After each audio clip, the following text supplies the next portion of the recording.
Hello and welcome to the Dune Minute Podcast, your place to dive deep into the sci-fi miniseries, the last episode of the sci-fi miniseries. I'm one of your hosts, John. And I am Zach. And we are joined by our very special guest, Dune Navigator Martin. Hello. Martin, how you doing? Oh, I'm excited like a fish speaker on the day of Cyanoak. Like, I've been waiting for this, prepping for this. Thank you for having me again. You've been dropping like actuallys in our at replies, and I'm having to manage you over there because we need to save it for this episode. Very excited to be here.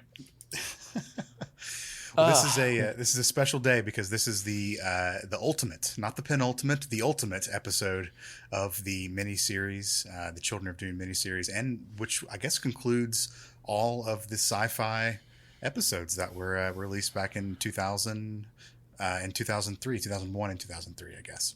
Yeah. This is the book, the final chapter of a real exciting venture that we've gone on, and couldn't ask for a better guest for this one. It is from you that I know that it's because of Battlestar Galactica that we didn't get a God Emperor one. Like, I'm equal measure pissed and could have, because I love Battlestar Galactica as well. Very same. Yeah. It's just.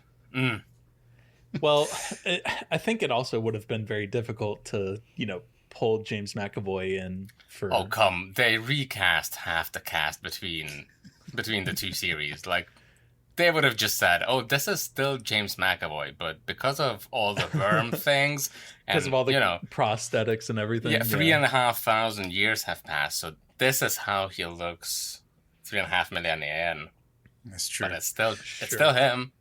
Would we have wanted 3 more hour-and-a-half-long episodes of CGI Leto worm? Brother, but only with like 2,000 CGI though. Yeah, 2003 like CGI, exactly. PS1 level CGI. Exactly. Yes, please. Oh, the budget for that show would have been double what the rest of it was. Yeah. Oh, easily.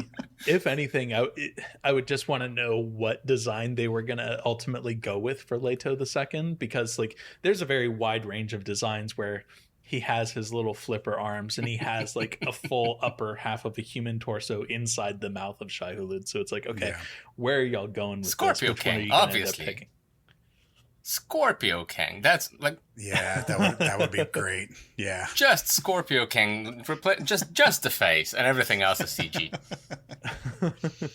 Well, not to jump too far ahead, but towards the end of this episode, we do get the little indications of his fangs towards the end. So I think they would have, had they gone to the next chapter, I think they would have made him kind of be like the worms that they already show in the book. That really like a toothy kind of worm. Yeah. Yeah. Less baleen, more shark. Yes. Yeah. Could have been cool. Could have been real cool. But no, Battlestar Galactica had to come in and produce some equally great TV, in my opinion. So can't be too mad, like you said. Absolute formative, like early teenage year TV for us, I think. Yes, absolutely. But yes, we are here talking about The Golden Path, the final episode of Children of Dune. What do y'all say we get into it? Actually, before we do that, something that we've asked all of our guests, Martin, is how did you come across the Sci-Fi Channel miniseries of Dune? I know you're a big into this world, but do you have a specific entry point to this, I guess, iteration of the franchise? Complete accident. Okay. I came across it watching German television. So I actually, the first time I watched it was dubbed in German. And okay. Like that I didn't, because, this is kind of early internet days, but definitely like, I didn't know about torrents. So maybe torrents didn't even exist back then. So like there was no other source for me. And it just, I don't even know if it was Sat.1 or ProSieben, but like one of the German channels came up with like, look, we're going to be showing this. And it must have been like a year after the original release. So I didn't know it existed. I didn't know that it was going on. And they just, how did they do it? Because I remember you saying that the Sci-Fi Channel kind of broadcasted in 3 days. I think the Germans did it maybe week after week. I can't remember, but complete accident. And I was so happy to see it as well, because I was like, oh, I obviously have seen the Lynch version, and from the trailers and from the fact that they're doing three 1.5 hour episodes, I was like, oh, okay, they're gonna have enough kind of runway to do it in a good way. Yeah. And then I've seen it with, I think, my elderly grandparents who didn't speak German, so they indulged me with, okay, let's watch, you kid wants to watch this, whatever.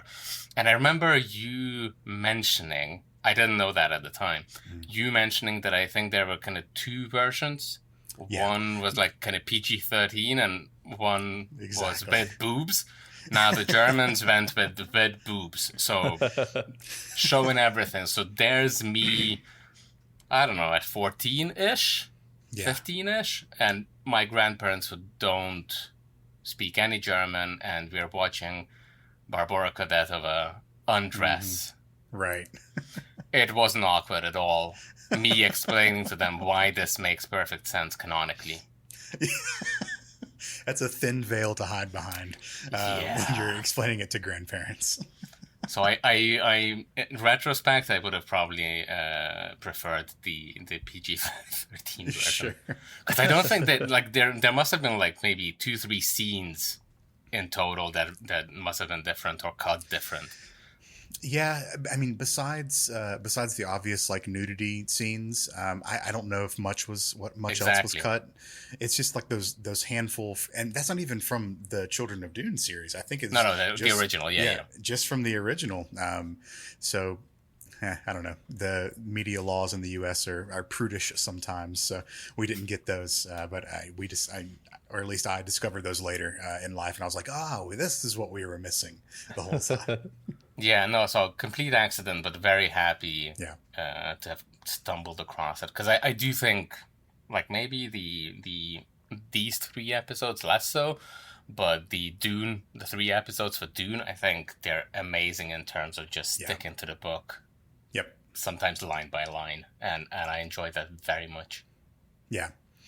Well, and as we go through this, and I think we said this on the other episodes, but Children of Dune doesn't hold as much of my memory as the other as Dune and Messiah does. So a lot of the stuff, I try to say, how is this comparable to the books? I haven't been able to do a lot of that because this one's not one that I've reread in a very long time. No, I did reread it now for this because I wanted to come prepared, not to embarrass myself. No, good. But Thank definitely you. it's kind of, it was weird that as I was taking notes, I tried to kind of identify where it comes from in the book, and sometimes it lines up, but the timings are just incorrect. Sometimes they flat out kind of merged scenes or merged characters, and a lot of times it kind of makes sense to me as well. Like, I wasn't even mad about it because kind of it from a storytelling perspective, and especially that they had only 3 hours for the second book or like the third book for children. It kind of made sense as well that they would merge a lot of things together and try to progress with the story instead of sticking to the nuance of, Leto's third vision quest. What happens in this one? So it kind of makes sense as well. So I'm not mad about that necessarily. I'm plenty mad about plenty of things, but not this. Sure. Just don't be mad at Bijaz. Jesus, I was just listening to the episode with Charlie, and yes, like Bijaz is absolutely the best. Absolutely the best. I'm still is the high water mark of characters in this miniseries in my book. Yes. I'm fully prepared for them to just merge Bijaz and Scytale into one character in Denis' film, and I'm going to be very upset about that. And mostly because of the rhyming riddles. Like, I enjoyed them thoroughly. Like, it was a breath of fresh air at the end of Bygones Messiah. be bygones, and now we must be gone. Yes, it's so good. Yeah. Just such a great character. That's one of our open bets, or maybe not bet, but just like open, I guess, theories for the third movie coming out later this year. Is, you know, what are they going to do with Bajaz, and merging with Scytale seems to be the most obvious thing for us. But if we got a dedicated Bajaz character, I will yell in the theater. I will stand up and clap. Speaking of which, and feel free to cut this because complete side comment, but I feel like Farok's character, because you discussed how he's now on IMDb and maybe even on the posters, I feel like they're doing the same thing with him, that they're merging multiple kind of Fremen into one, and they chose Farok instead of Otheim, which is obviously the wrong choice because it should have been Otheim. Mm-hmm. But I feel like that's something that might be happening, because otherwise it just doesn't, like, they can't create enough extra story for Farok for him to be prominent. He's not that big of a... I feel like they might merge Otheim into him and potentially Korba as well. Yeah. Maybe, I don't know. But certainly multiple storylines will be merged into one. That's how it makes sense for me. Well, Denny is not a stranger to this. You know, in the first and second movies, what's the Chani's friend's name that I can never remember? Shishkali. Shishkali, yes. I mean, that is a, you know, very, very, very minor character in the books, but was turned into a composite character in the movies. Shishkali in the books just hands very minor. I wouldn't even call it a character. It's a name drop. It's like, isn't Shishkali the fella who gives Muad'Dib his maker hooks or something? Yeah. Exactly. Like, it's not. It's literally like, hey, dude, you can use mine. That's it. I wouldn't call it a character. It was literally like 2 sentences in the book, but it was a pretty prominent character in the movie. So Denny is no stranger of rolling together all these different themes and other side characters into something that, you know, a name that we may not have expected. So that's kind of par for the course, I think, for him. Mind you, and this talks to, you know, your genius. The only reason I remember Shishkali by heart is the shish kebab joke that she made at the end of her arc. Oh gosh, yeah. I forgot about that. We have a lot to talk about. Yes, let's get into this this third and final episode of the Children of Dune miniseries titled The Golden Path. So it opens up with credits, as you would expect. We get standard credits. I think the last episode kind of had a cold open, but this one has I guess you can call it like a prolonged cold open, because we don't get the main actor credits until like 5 or 6 minutes into the actual show. But I don't, and correct me if I'm wrong here, because I was doing notes as I was watching. I don't think we get the very typical Dune crumbling away animation in this episode. No, not in this one. You would have heard it, even kind of washing dishes. You would have heard the crumbling away. Right, which is typically how I watch all these. You know, washing dishes with my back turned to the iPad. We do get some of the, you know, voiceover just kind of explaining where we left off over the last couple episodes and everything, and then we... Yes, and did it make sense to you? Because immediately I was triggered with the voiceover. Because literally it says, rebellion and civil war continue to breed...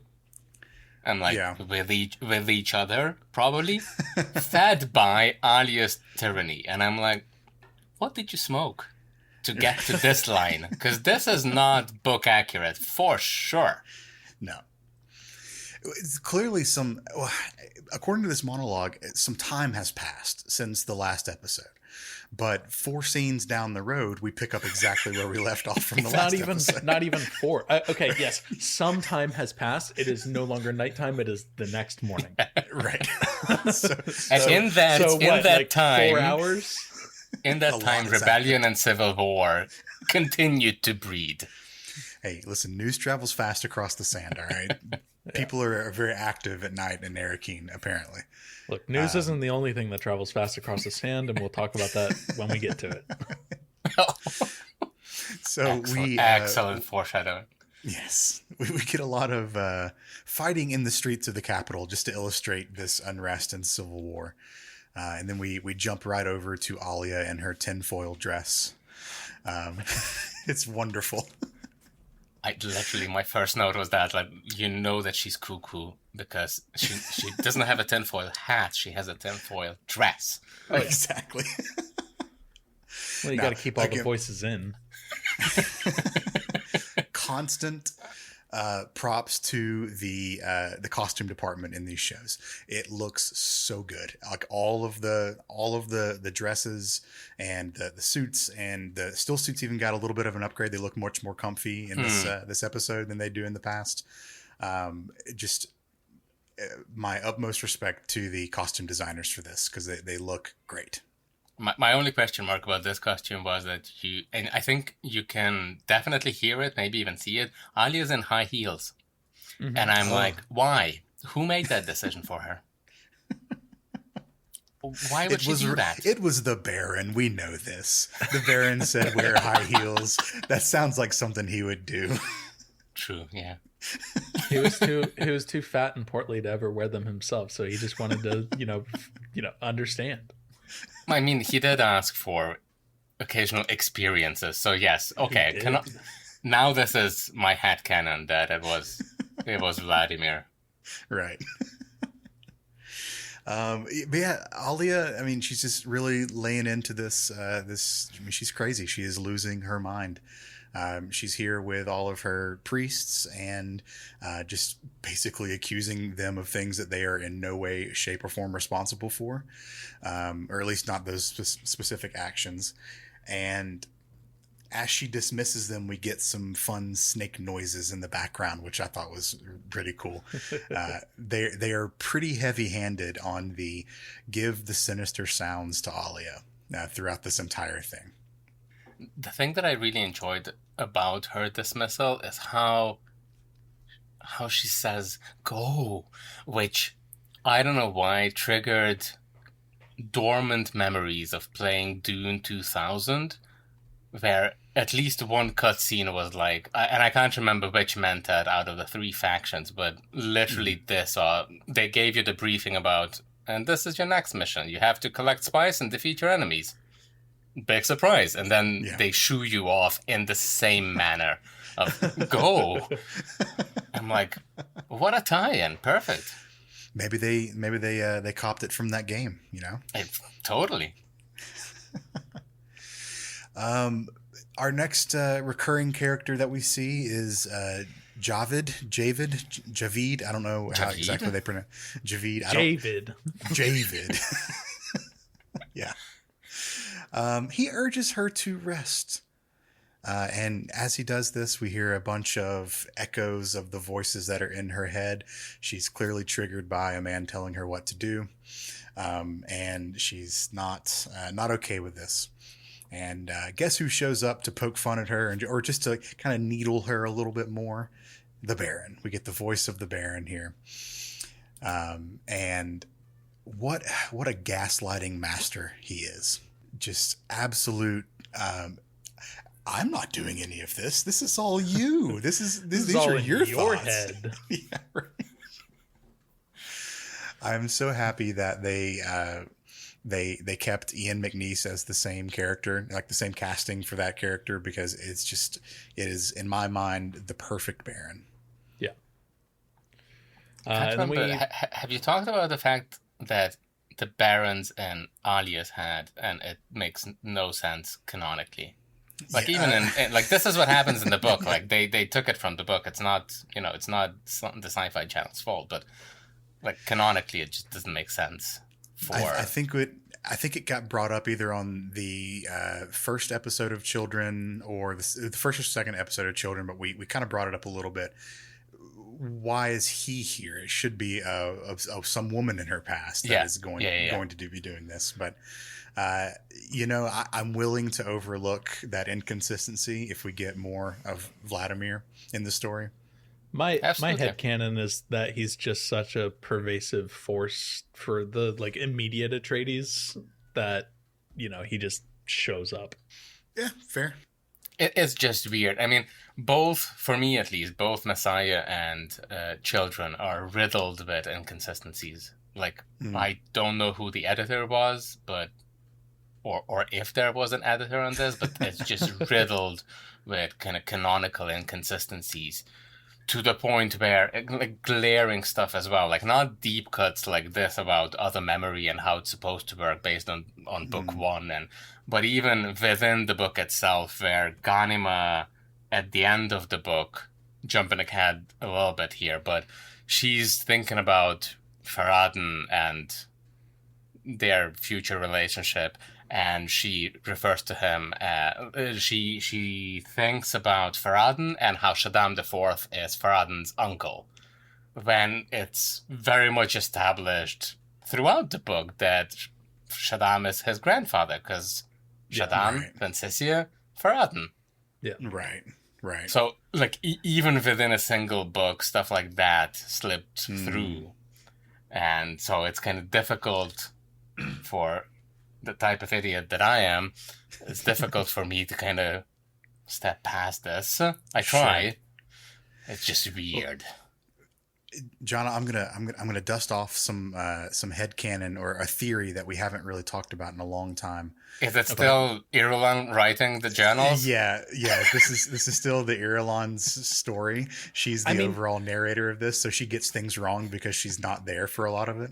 Now, she wouldn't have gotten that one wrong because that's too close to her. Okay, it's her dad and her sister.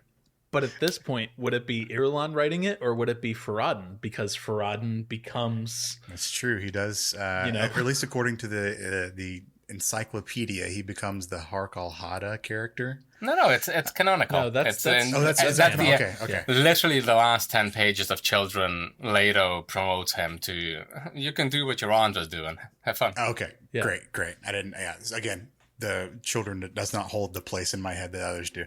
But it could be him writing this story at this point. But why would he mess up his own lineage? Who knows? Hang on. Let's just to dig a little bit deeper into this. He sold out Winsissia later, so maybe he's trying to give a little bit of distance between him and the Carinos. So maybe a nephew is less of a strong tie than a grandson, I can totally see him just completely drunk trying to put something together. I'm like, you're right. Oh yeah, my uncle. That spice beer goes crazy. Speaking of Winsissia and Farad'n, in this episode we go right to Seleucus Secundus, and we learn that when Sissia is talking to Tiekenik or Tiekenik or whatever. Once again, we don't have pronunciations from Frank, so but she's talking to Tiekenik about how they are requesting sanctuary. We come to learn that the they here are Duncan and Jessica, and her initial response is basically like, hey, no, fuck it, we're sending him back to Arrakis. Alia can deal with it. I don't want to be the person that's harboring these people. But it's Farad'n that manages to convince his mother, like, hey, actually, I would like to learn some things from a Bene Gesserit for free. And ultimately he has a point, but he also seems to be focused on the fact that, like, maybe she can seduce me. No, I think it's Winsissia, no? I feel like it's more of Winsissia wants that to happen. Yeah. Which for me was a little bit weird because immediately, I don't know if you've ever watched, what was the movie? Bill Durham? Where Susan Sarandon's Annie Savoy, I think her character was called, kind of tries to seduce a young Tim Robbins. Oh, wow. Okay. So, like, Susan Sarandon talking about seduction, I immediately had kind of her... Like, there's a scene where she just puts up her leg on is it the kitchen table in front of Tim Robbins' character, and like they talk sexy time. Sure. Oh, it's I don't know. There's lots of things in this episode in particular then I'm like, this is some weird like royalty marrying off to, pairing off kind of things. And then towards the end, I'm like, this is some weird brother sister shit that we'll get to. Dude. All right, yeah. But we'll save that. But yes, by the way, the seduction in itself, I think, is book accurate if memory serves. So it is mentioned, maybe not to this effect that she seduced Leto and all the Fremen, but it's kind of hinted at that she's a Bene Gesserit, and I think it's kind of phrased in a subtle way that kind of she knows how to manipulate people, and she knows the voice, and she's a Bene Gesserit, so it's maybe less explicitly sexual, but it's still hinted at, definitely. Okay. So this raises a question. While we're not too far from it, Bill Durham, 1988, starring Kevin Costner, Susan Sarandon, Tim Robbins, and Trey Wilson. Yeah, exactly. Damn! I'm just looking at like this video. This is the most 80s looking movie I've seen in my entire life. It's a baseball movie. It is. Oh. Yeah. All right, well, we'll have to watch it. Keeping a bit more on topic and canonical, and it's neither here nor there. I just took a note because I found it interesting. Is that we know that Farad'n's mom is Vincicia, but it's kind of a throwaway reference that Farad'n's dad is a guy called Dalak, Dalak, who's related to Count Hasimir Fenring. And Vincicia kind of thinks about the fact that kind of the dandy and the fanatic and both of them. So like she compares Farad'n to someone we know, which is Hasimir Fenring, but she compares him through his dad, Dalak, who's unclear how he's related to Fenring, but they're related anyways. There's actually a throwaway line at the very end of this that talks about Farad'n being a bastard. So I don't know if Vincicia was married to this guy. Really? Yeah.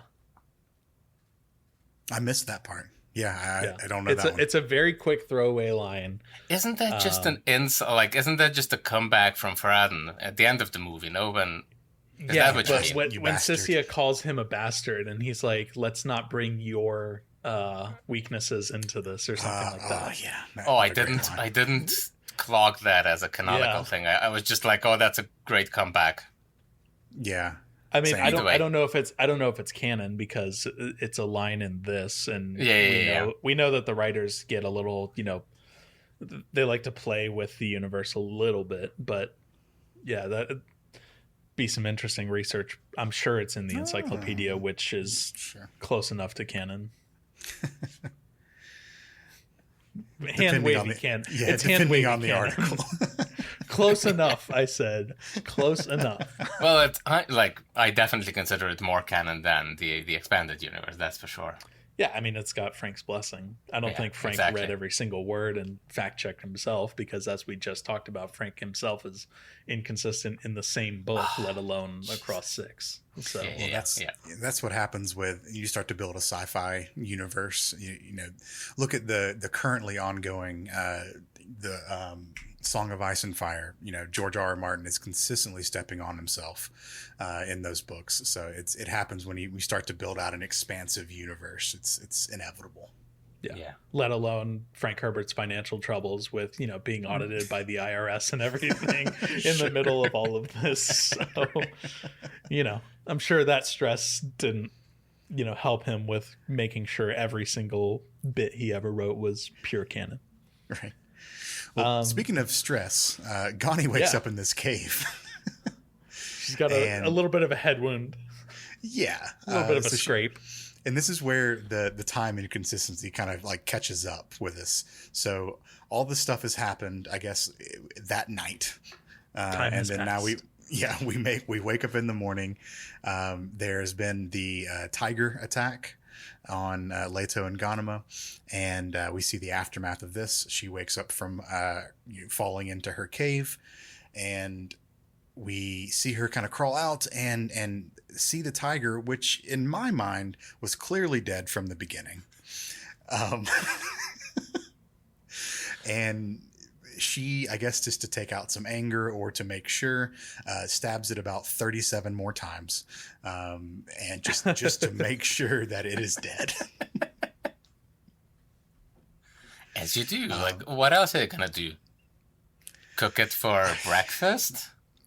Well, if you set fire, you're then putting smoke signals out there and people will see it. So that's true. I think she was just relieving some stress, maybe looking for Leto underneath with her knife. Who knows? That's how I look for things that I really care about, is just poking at stuff with knives. Yeah. We don't know. We're not true Fremen. We don't know their ways.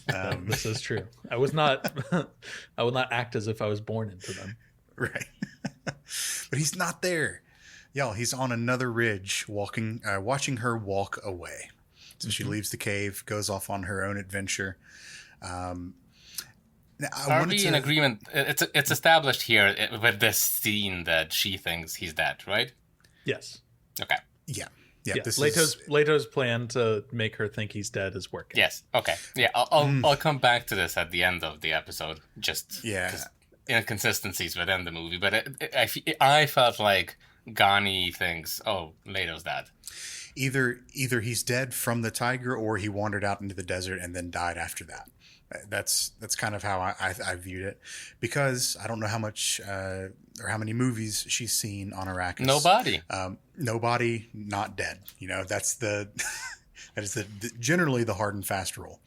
And that's why, by the way, the book does something much more complicated and contrived, but it kind of answers more of the potential questions, because in the book she goes into kind of a self-induced trance to make herself believe that Leto is dead and Leto was killed by a tiger and something happened with the button. Like, everything is answered in a way that it's kind of logical, because the plan is that if a truth sayer was present, she would be able to kind of talk to what happened, and the truth sayer would say, "Oh yeah, that's truth." Sure. Yeah. So it's like a blend of a coping / defense mechanism. Yes, but also to protect. Like, she obviously knows that Leto didn't die, and that's why she needs to go through this kind of self-induced hypnosis type thing. Gotcha. Where she believes that he's dead, and she will keep believing that until Leto utters a code word to unlock her real memories. Yeah. Frank really loved those, didn't he? Like the one word to unlock something, or to have another person do something. It's such a Cold War era idea. It really is. Yeah. Yeah, that's a good point. Because that crops up, like that idea crops up a number of times throughout these books. Yeah. Jacarutu being one of them, for like the instant, just like death. Yeah. But instead we get some new fun words for the very first time. Leto watches Ghanima, go away, and then we get some nighttime meditation under one of the moons of Arrakis. At least they're consistent with the lighting, with one of them being just like neon green. But we get a moment of Leto, meditating, and we get a weird conversation between him and quote unquote Paul, even though it's just a vision of his father. And then we get our first "my skin is not my own" in this moment. We do. That's right. And this is where I first noticed the still suit upgrades. The mask actually looks like a genuine, like a 3M or not gas mask, but like protective mask that you would wear when you're respirator mask. Respirator mask. Thank you. That's the word I was missing. We get that. We get the skin is not my own. Paul, again, in this conversation, tries to, he really just hammers home the fact that he pawned off his responsibility to his kids. Because he keeps going. He's like, the path is hard. You're going to have to change. I couldn't do it. This is your responsibility now. Good luck, kid. And then he's like, I'm a butterfly now, and then just flies off. If anything, the trilogy of Dune is just a story of horrible parenting. It Just really is. all the way. Like, anyone who's a parent here is just a horrible parent. With maybe a few except there. I'm sure there's an exception. I would argue Leto the First is a good parent. So the guy who dies 3 pages in. He's the better ones that we've seen. I feel like we didn't have enough time with him to figure out how he's I would argue Leto the First is a good parent who just was given horrible circumstances that he had to bring his child along with him into. The argument that I would give there is that his pride led them to Arrakis.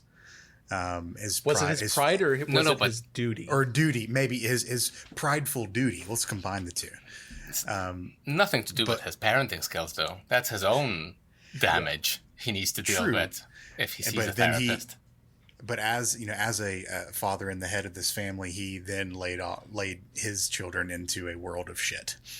Yeah, that is true enough. The thing that in fairness, he only knew about one of his children. I don't think Jessica, because Jessica, we have it that Jessica didn't even know herself, or she had only just found out herself. Yes, but even Leto the First, I feel like, and different people with different standards. For me, if I remember correctly, he was the yes sir, no sir type of father.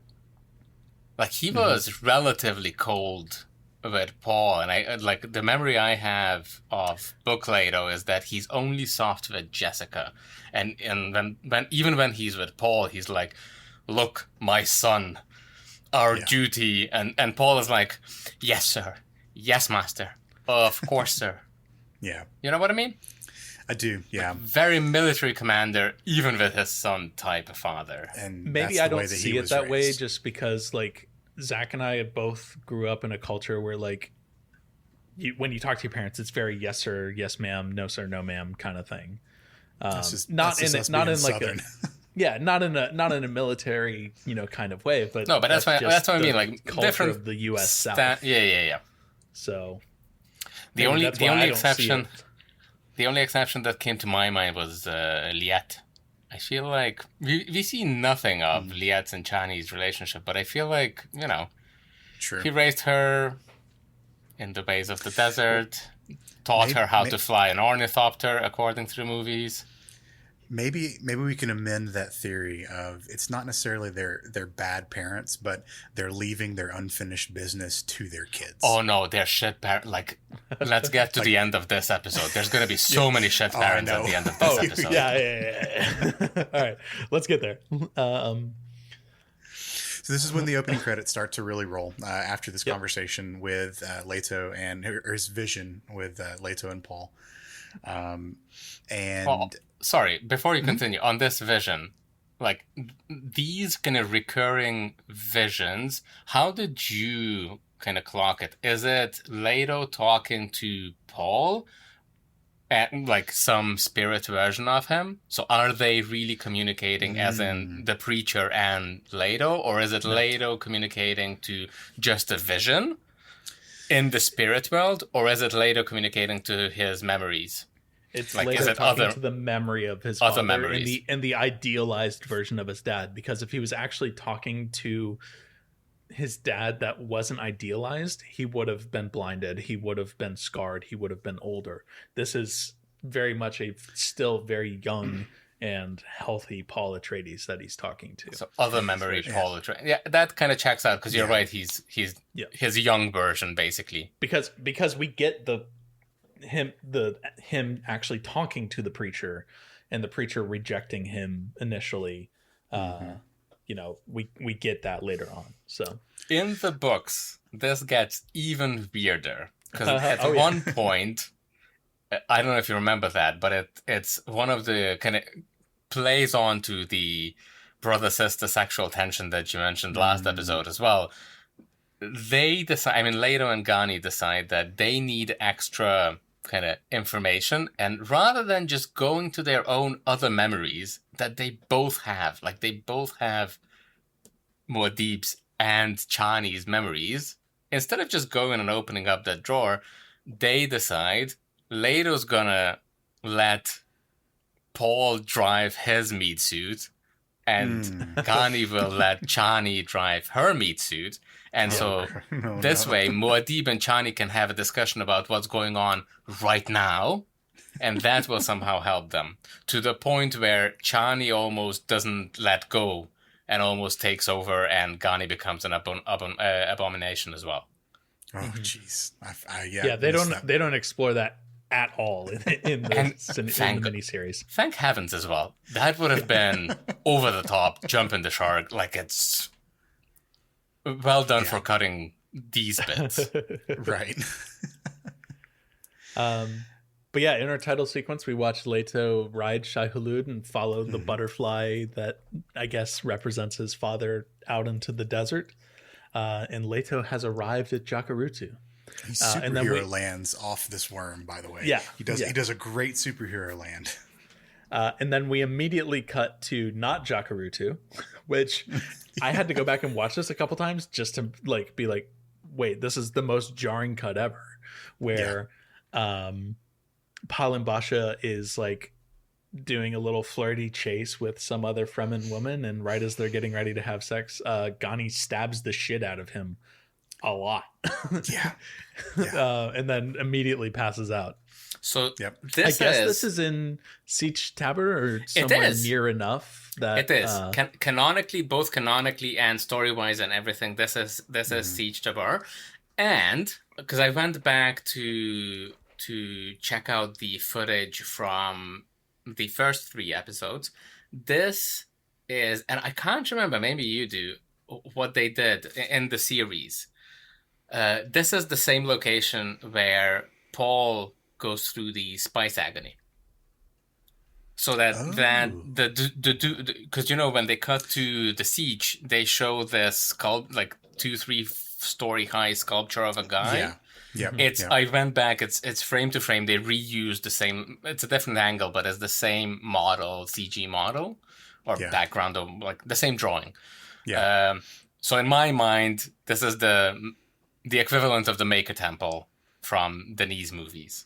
Got it. Which would be weird, but it is Sietch. It should be Sietch Tabr. I just can't remember. Canonically, I don't think Paul took the Water of Life in Sietch Tabr. I think it was a different siege. But even in the sci-fi series, I feel like it shouldn't be. It like this. I think they just call it like the Southern Temple, or they go down to the south or something like that for him to do it. Yeah, exactly. So even in this movie universe, cinematic universe, it shouldn't be Sietch Tabr. It should be a different location. Yeah, well, they already except if the Fremen go around and carve the same dude into rock faces all across Arrakis. They could. You never know.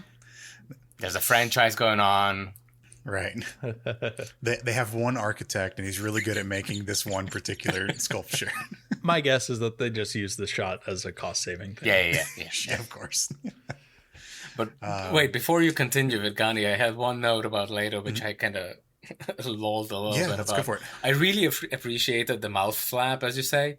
I found it really good canonically, and I love that as he sees the worm approach, he puts it on, and I'm like, I had this note of I really appreciate Leto putting on the mouth flap.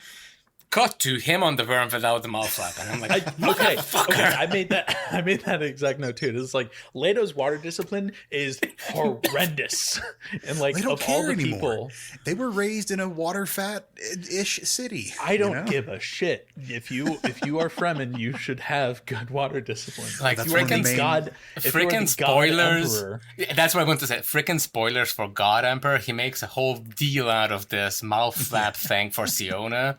That she doesn't wear it, and the water discipline is horrible. And I'm like, dude, 3,500 years ago in this cinematic universe, you rode a worm, and you rode a worm in daylight, because as the credits roll, he mounted the worm. I think it was sunrise. He mounted it at sunrise, and then he mounted it at night. Then we cut to a sunrise shot, and then when he gets off the worm, it's night again. So I assume he just rode through the day, which I'm like, idiot.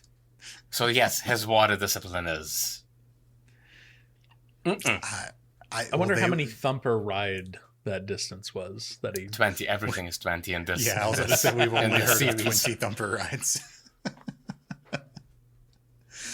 Oh god. Yes. So Palambasha, this is the person and just to catch everyone up, this is the person who is the tiger trainer from Wincencia, trained these tigers from the expanded universe, or I think this is expanded. He's an ex-math teacher in the Siege. So that was his role before all of this. Fucking he was nerd. a math teacher. Yes, but maybe just to get a bit of extra, he was also the teacher assigned to the AV club. Sure. And so that's why he's good with the communicators and that tracks. That really tracks. That's fair. That's fair. By the way, the woman who's all flirty with him is called Maurice, which will be confusing later on. Mm-hmm. So she's definitely called Maurice. No, it's from the book. Oh, okay. Got it. So back in the Siege, Erlon she's taking care of Ghanima. Well, hold on. You're missing a very important thing here. Am I? Leto, yeah. Stabby. Leto is in Jakarutsu, and we see him kind of make his way through the ever familiar hallways that we had from his visions, where he goes to the sand trap. I think there's a scene in between these Correct. two things. Oh yeah, that's the whole no, we got to keep her here in the. Yeah, because Stilgar gets briefed on the whole situation right before this. Yeah. So my bad. Yeah, well, fuck you, man. I just want to talk about Sandra. I know. We'll get there. Hold on. We'll get there. Erlon's taking care of Ghanima. She's passed out on the bed. Stilgar gets briefed on the situation, and he holds up a piece of the cloth that was found from the lion attack, and realizes that it was the clothing. I believe it was the clothing that Wincisia gave them to wear that had the like trackers or targets or something. So he's kind of putting everything together, and he declines to move them to the palace for safety reasons. This was kind of explained further down in this episode, but Siege Tabur has become basically a neutral ground at this point. There's the rebels, there's the palace.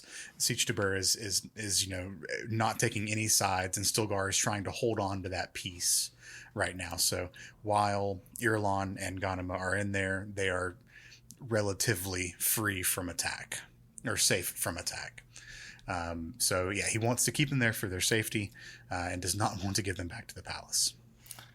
My only note on this is nitpicky, because I feel like they are in this episode definitely, but I feel like in kind of these three as well, they are very inconsistent with the eyes of a bad. Like even Javid, I think, rocks like brown eyes, which he shouldn't. Sure. But at this point, Irulan, since she's been living on Arrakis for the past, canonically, 12, not even. Wait, how many years? 20 years? Should be 21 close to 18, I guess. 12 years of Muad'Dib's jihad. Plus 9 years for the kids. So 21, 22 years she's been on Arrakis. Right, but these children are supposed to be like 15, 16, I think, in this version, because they do time skip them to make it a little less weird. Yes. So either way, she's rocking blue within blue eyes already, or should be anyway. That's it. Just nitpicking about the eyes. I wonder if they ran out of contacts. It's not contacts for this one. It's CG. Is it? We got into this last time. Yeah, it's CG for these later ones. Yeah. Yeah. Huh. Yep. They look more like contacts in this one. And I was just as surprised to learn from you guys that in the first three it was practical effects, which is blowing my mind that it's super cool. But that looked much more CG than what's happening here. Interesting. It gets way more CG after Leto goes through his spice agony, but only for him. Yeah, but it definitely gets way more CG in that regard for him. And even still, they're inconsistent with his eyes later on too. So. Hey, they have limited budget, all right? There's a lot of worms, a lot of fast running coming. They got to save a lot of money for Battlestar Galactica. Okay, John, take us away deeper yes. into Jakku 2. Now we are in Jakku 2, and Leto enters the siege. We see the all too familiar network of caves with the carvings and everything that we've been seeing for the last 2 episodes between Paul and Leto's own visions of things. And we come across a sand trout pit. Yep. Leto flirts with it a little bit by like kind of reaching his hand down, and then we hear a voice off screen basically get Leto's attention, and he immediately gets hit in the neck with a blow dart. Well, I want to talk about this voice just for 2 seconds. Okay, go for it. The words that are shouted at him, it says, "So you know you're desert farming, young Atreides," which is like the most American, like almost farmer accent that I've heard in this entire show. Hell yeah. And it genuinely took me out of the show. Because I was like, who is this? Like, what is this accent that is yelling at him? Hell yeah, brother. But also, why? Why is it yelling the words that it's yelling? Because desert farming in itself, to me, doesn't make sense. Because it's not like Fremen farm the worms for, like, that's not how it works. No, well, they didn't. They catch young ones. They catch and breed. Sure, but not for, like, farming for me implies, maybe I'm wrong here, but farming implies this is like produce, or they're gonna eat this, or they're gonna, Livestock farming's absolutely a thing, though, where the whole purpose is, breed and sell, or breed and, whatever. So we know that they do capture and breed Shai-Hulud for the purpose of collecting the water of life. So yes, but they wouldn't go around and try to breed stock and find the best mini Shai-Huluds. That's what these people are doing. It kind of like clicked a little bit. Oh, like these definitely, yeah. These people are doing that. They are farming the worms, so they're just maybe a little projection onto him. So you're desert farming. That's what we're doing here. What we're doing here. Kind of a roundabout way of getting there, but I don't know. It made a little bit of sense to me. But if there's desert farming, does it mean that they have like competitions? The longest mini Shai-Hulud, the juiciest of sand trout. Do you think there's, maybe you don't know about this, Martin, but in the South there are pig calling competitions? There you go. Do you think there's Shai-Hulud calling competition? Who can be the best human thumper? Because the answer is Leto II. Yes. That's true. See, John, because he knows his desert farming. Right. I was going a different direction than that. I was going in the pumpkin chunkin direction. I was going to also go in the pie eating contest. How far can they build a trebuchet to throw a small sand trout? I mean, the pie eating contest, and it could be like even who can eat the most sand trout in a fixed amount of time. They're supposed to be super sweet. That's true. Yeah. I'd eat one. So canonically, by the way, the voice belongs to a dude called Namri, who we later learn is Javid's dad. Yes, Javid's dad, and then also I believe the uncle of Sabiha. God, what's her name? We'll get introduced to her in a little bit. Yeah, Sabiha, yes. Which, and then we're not done with Namri yet either, because he's very important at the end. Yep. It's gonna get so weird. My weirdness here is that this is in the book and in the cinematic universe as well. Like they say, what was the line? So you're desert farming, young Atreides. So they know who he is, right? Mm-hmm. In the book, it's made even more explicit that all of this is a trap for Leto. They wanted to catch him. Namri explicitly says this. And in my mind, I'm like, the amount of coincidences that had to happen for him to be here, like the Laza Targers and what do you mean this is a trap for? How? My man. How did they? Yeah. That's. What kind of prescience do you have? Backup. It's so weird to me, and this like this is what I meant earlier when I said like I love children, less so Messiah. I love children when it kind of the large picture bit, but when we go into the kind of the nitpicky lore stuff that I do, I detest it because it's just inconsistently dumb sometimes. Yeah. So yeah, anywho, Leto we'll struggle by through a blow this. dart. Yes. And that's where we leave this scene.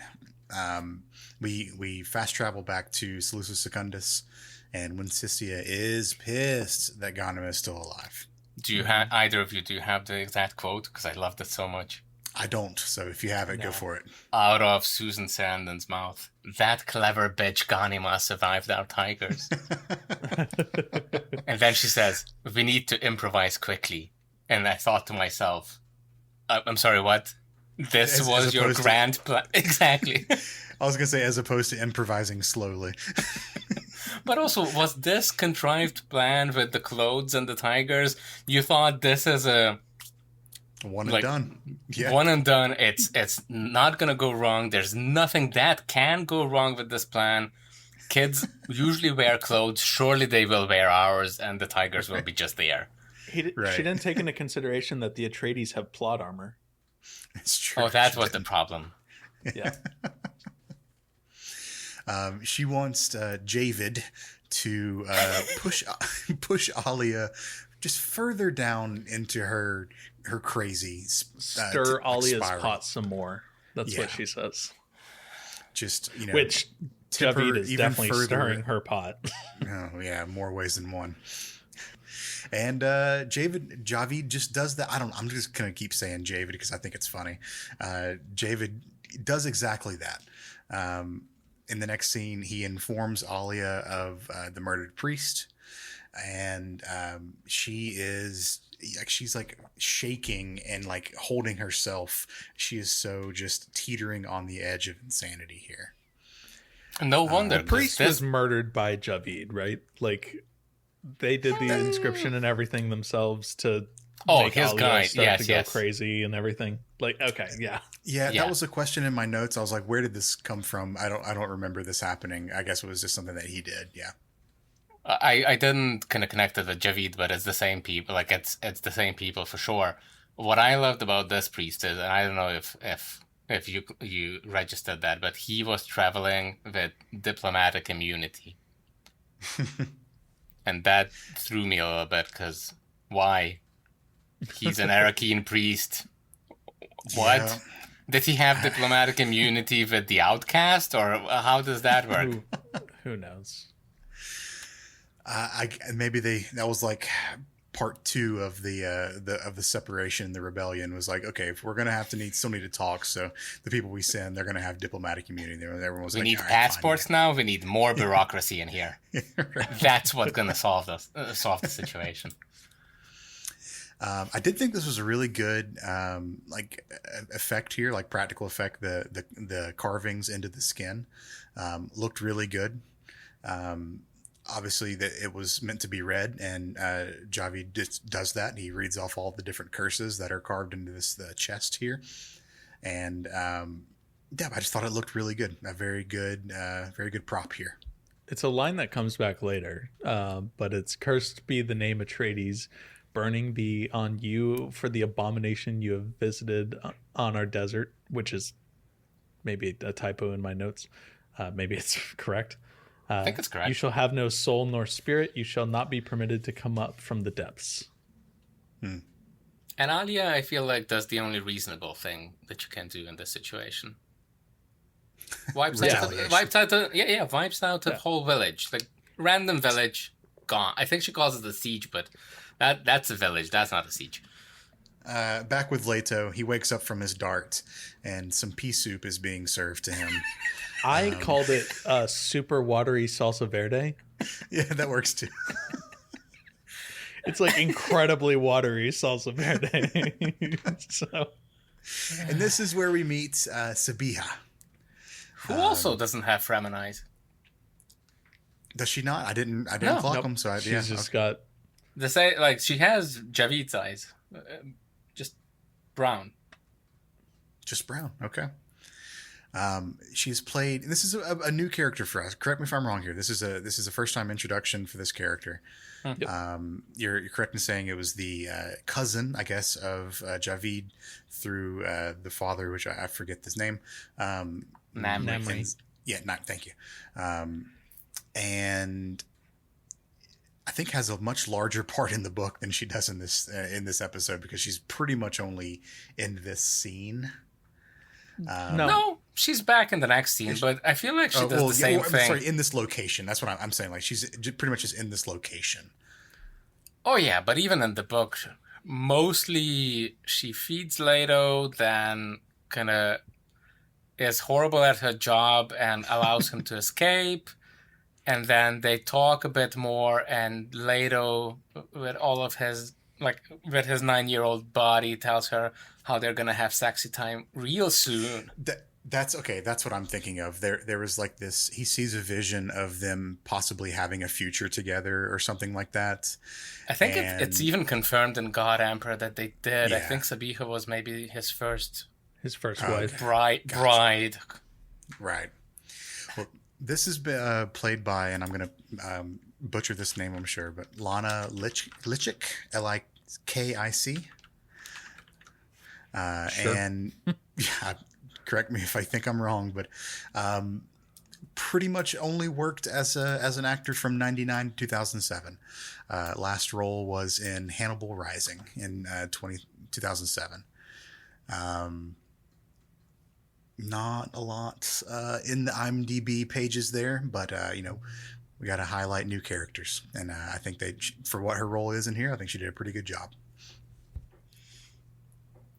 And it's potentially maybe not this exact scene, but this kind of interaction between Sabiha and Leto, where we get the infamous beef swelling. We do. You mean love the they beef left swelling. it out? You mean they left it out of this show? They left out beef swelling. I mean, I didn't. Maybe I wasn't. Maybe I was also just washing my dishes and not looking. But I feel like we skipped over a close up of James McAvoy's crutch. We get plenty more shots of that later once he's becoming into his worm form. Oh, there you go. So we do get something. We got to. I mean, if you pay for a whole McAvoy, you got to use the whole McAvoy, right? True. So we cut to Duncan. They never mention the name hate in this series, and that really bothers me.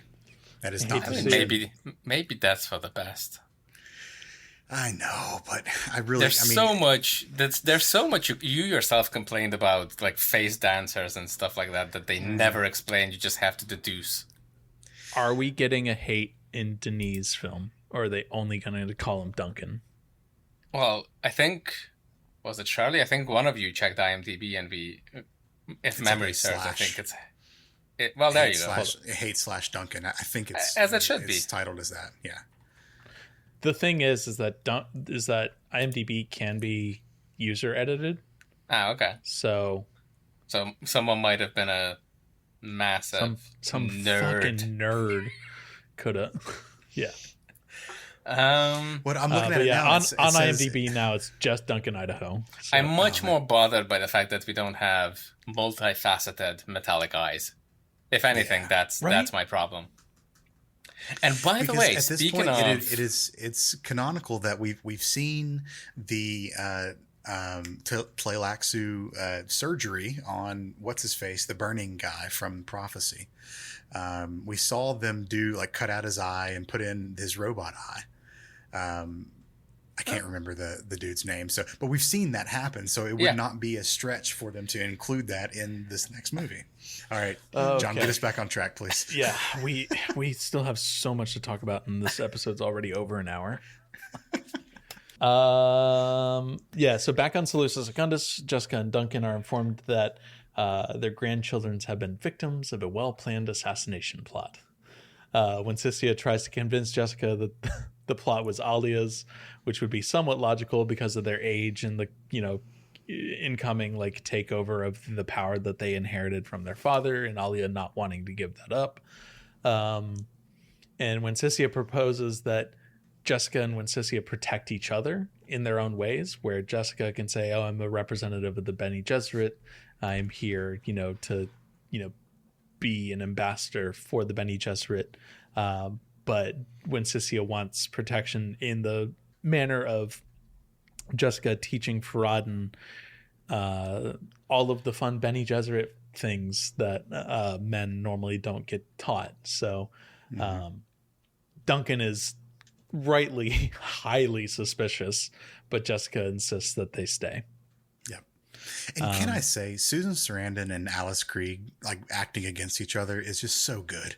That chemistry is awesome. They play off each other so fucking well in this scene and in the later scene that we get. With oh my gosh, they're just so good. Having said we that, get a few scenes of them together. Do we? Oh, two big ones. 3 or 4, yeah. Yeah. Having said that, my least favorite Jessica out of all, Alice Krige. I love her as an actor. I can understand that. Yes, she is the least, the weakest Jessica. She is forever my Borg queen. I wanted to say, she plays very robotic to me, and then I realized I recognize her as a Borg queen, and I was like, oh yeah, that's why. Yeah, exactly. This whole scene, by the way, it's I understand why they cut this, how they did it for the miniseries, but canonically it's just absolutely upside down.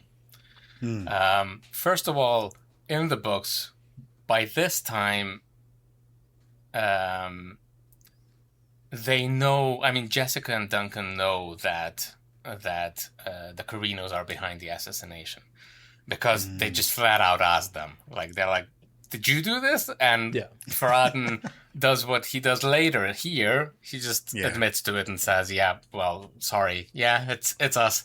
Well, also Jessica would just know, because she'd be able to tell if Winsissia is lying. Like, Winsissia has been given some Bene Gesserit training, but she is not a Bene Gesserit. She has been given 0 Bene Gesserit training canonically. That was a dedicated bullet point on my list for this scene. Is I said, couldn't Jessica be able to tell if she was lying in this instance?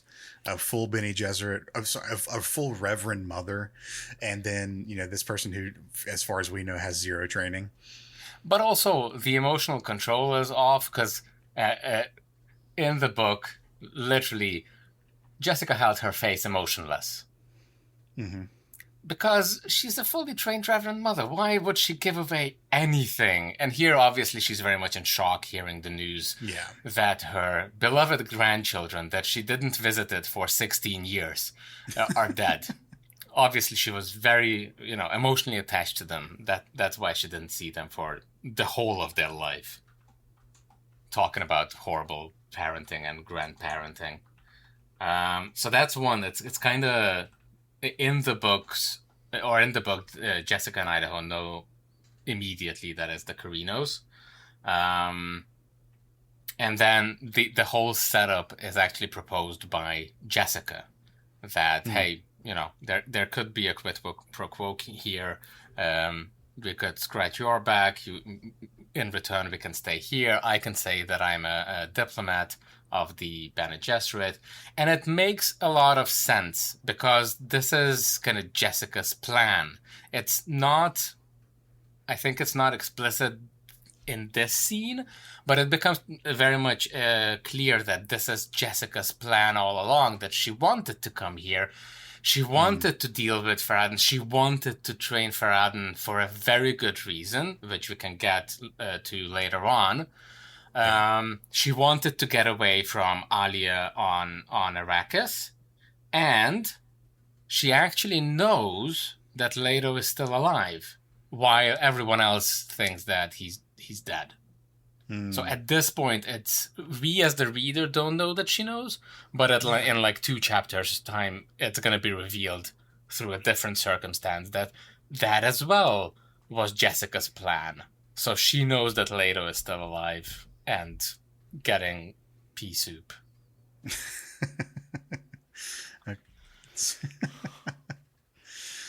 There's a lot. There's a lot of the. I think the question that kind of came. I think that I wrote the most and throughout my notes is, how do they not realize this, or how do they not know what's going on? It happens to multiple different characters.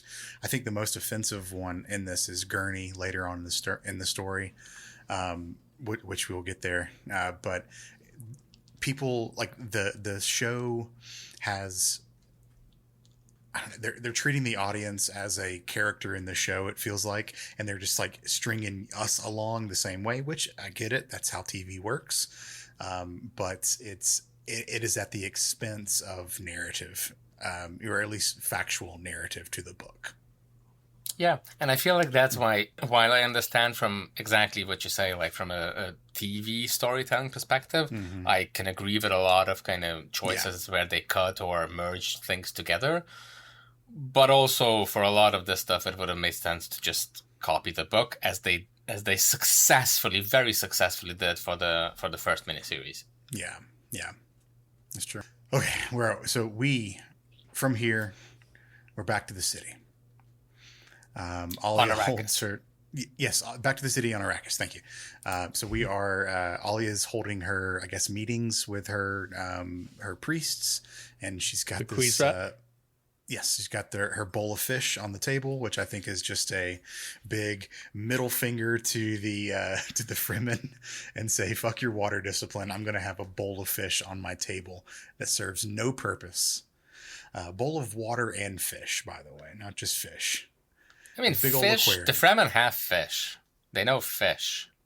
Canonically, they have fish. Yeah, but just to have a massive bowl of water that serves no purpose, that is, in my mind, an FU to the Fremen. Yeah, definitely kind of a symbol of power, if anything, on Arrakis, that you can afford to have in open air, basically. Yeah. But also, for Alia and the Baron Harkonnen, I feel like maybe that's just snacks. live fish. It could be. Stilgar will not bring Ghanima back to the palace. That is the general theme of this meeting. He's not bringing her back, and she's trying to incite violence against Siege Tabr, mainly to bring them out of neutrality. I think she wants them to, pick a side, whether it's for or against. She just wants them to fucking pick a side. She wants them to pick a side, and then she also wants a surveillance state. So she's setting up a bunch of flock cameras all around Siege Tabr to watch who's coming and who's going. Which is, in a sense, so weird to me, because at this point, she's an uncontested, absolute ruler. Like, even as a regent, like, there's no... Like, in the previous episode, or... maybe when Paul was still alive in the first episode of this miniseries, they're talking about, do we want to give the Landsraad a constitution, even if it's just a fake? Like, there's no power to stop the Atreides. Why are we pretending that there's any conflict when Alia could just send some troops? Well, Martin, better idea. We get the most jarring cut, and she sends herself and is immediately in Siege Tabr yelling at Stilgar.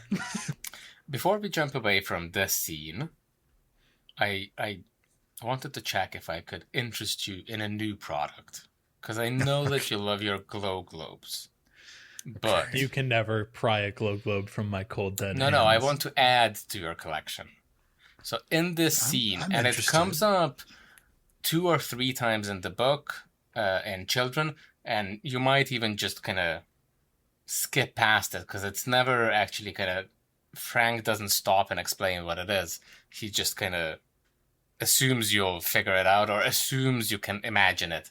But how about a floating chair?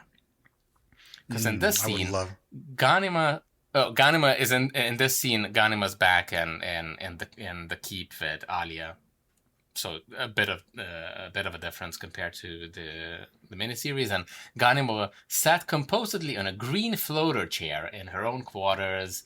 Blah blah blah blah blah. Mm-hmm. Now, is this chair made of dog? No, this is pre-dog chair. Dog chair. See, I was in until you said no dog. So No dog at all. Have the scientists work out how to make a chair dog, and I'm in. By the time they figure out chair dogs, they also figure out other types of dogs, by the way. For the life of me, I can't remember. I just remember that chair dog is not the only living furniture in Heretics and Chapter House. I feel like there's either a cupboard or something, but there's like some other animal that has become furniture. Do you mean to tell me that Heretics of Dune and Dune Chapter House are strange books that have just a lot of weird things in them? Yep. Yeah, they sure do. Yeah. And by the way, chair dogs aren't even Dune originally, and I'll advertise this anywhere I can because it's such a good. It's from another Herbert book, and I think the first book chair dogs appear is a novel called Whipping Star, which is just one of the most excellent kind of sci-fi setting detective book, and it predates like real world predates Heretics and Chapter House. So that's where Frank initially it's his. So chair dogs are his, so he was high on something, but he wasn't high on something for Dune specifically. And if you haven't read Whipping Star yet and you enjoy kind of sci-fi setting or his writing style, if you're not bothered by, like, if you like God Emperor's types of just thought experiments, I love it very much because he describes things in the book that human imagination cannot imagine. So I found that very kind of entertaining. Like, you know how they say, like, imagine a color that it doesn't exist. That type of stuff. So he writes about stuff that you literally, that you're like 4-dimensional something, like you can't imagine it. And so it was really fun to try to be in the story. Complete No, that's great. I have not read any other Frank Herbert other than the Dune books, so I that's kind of been on my list of things to do or to read. But yeah, this looks pretty good. I got it pulled up here. A lot of Herbert. Like I wouldn't say that I read everything. I read a bit, and I don't enjoy a lot of it. Like there's definitely a lot of stuff that reads more like a kind of PhD dissertation on philosophy. Sure. And I'm like, dude, if you could just drop a scene in between 60 pages of thinking about something. Like even just, he picked up his ashtray. It's going to be enough. Just a little bit of movement that I can imagine. But Whipping Star is good. Yeah. All right. Yeah, I'll add that to the list. So no, you're not interested in green floater chairs, is what you're saying? Because no dogs? I am. I would prefer them to be made of dog, but I still am interested in a floating chair because my current office chair could use some work. So Spencer supported floater chairs. That's the goal. I just want them embedded in my spine, like the Baron. Like Vladimir? That is an option. All right, where were we? We were back at Siege to Burr. Yes, Alia and Irulan. With the most jarring, like, smash cut of Alia just suddenly in a new room. Yeah, and Silgar, he capitulates in this moment. He gives in. He says that with conditions. With conditions, yes. But he says, yes, Ghanima can go back to the palace. Also, zero harm will come to Irulan, or Siege to Burr will shift alliance against the palace. That is the long and short of it. And Alia agrees. She's like, I don't give a shit. Whatever. Come on in. Yeah, as long as we get them back to the palace. And she promptly gets the hell out of there. So just as quick as she arrived, she left. Yep. It's time for more slop, more salsa verde, because we get flashes of the past and future as Leto goes deeper and deeper into his spice trance. Yes, but did they not invent dishwashers in the future? Nah, apparently no. not. Apparently Like, not. what's up with the Water's at a dishes? premium. You're going to get a sand bath. Water at best. discipline. Going to wash it out with sand at best. The intention here is to turn him into an abomination, just like his aunt. Yes. And to turn him as mad as Alia. Why, by the way?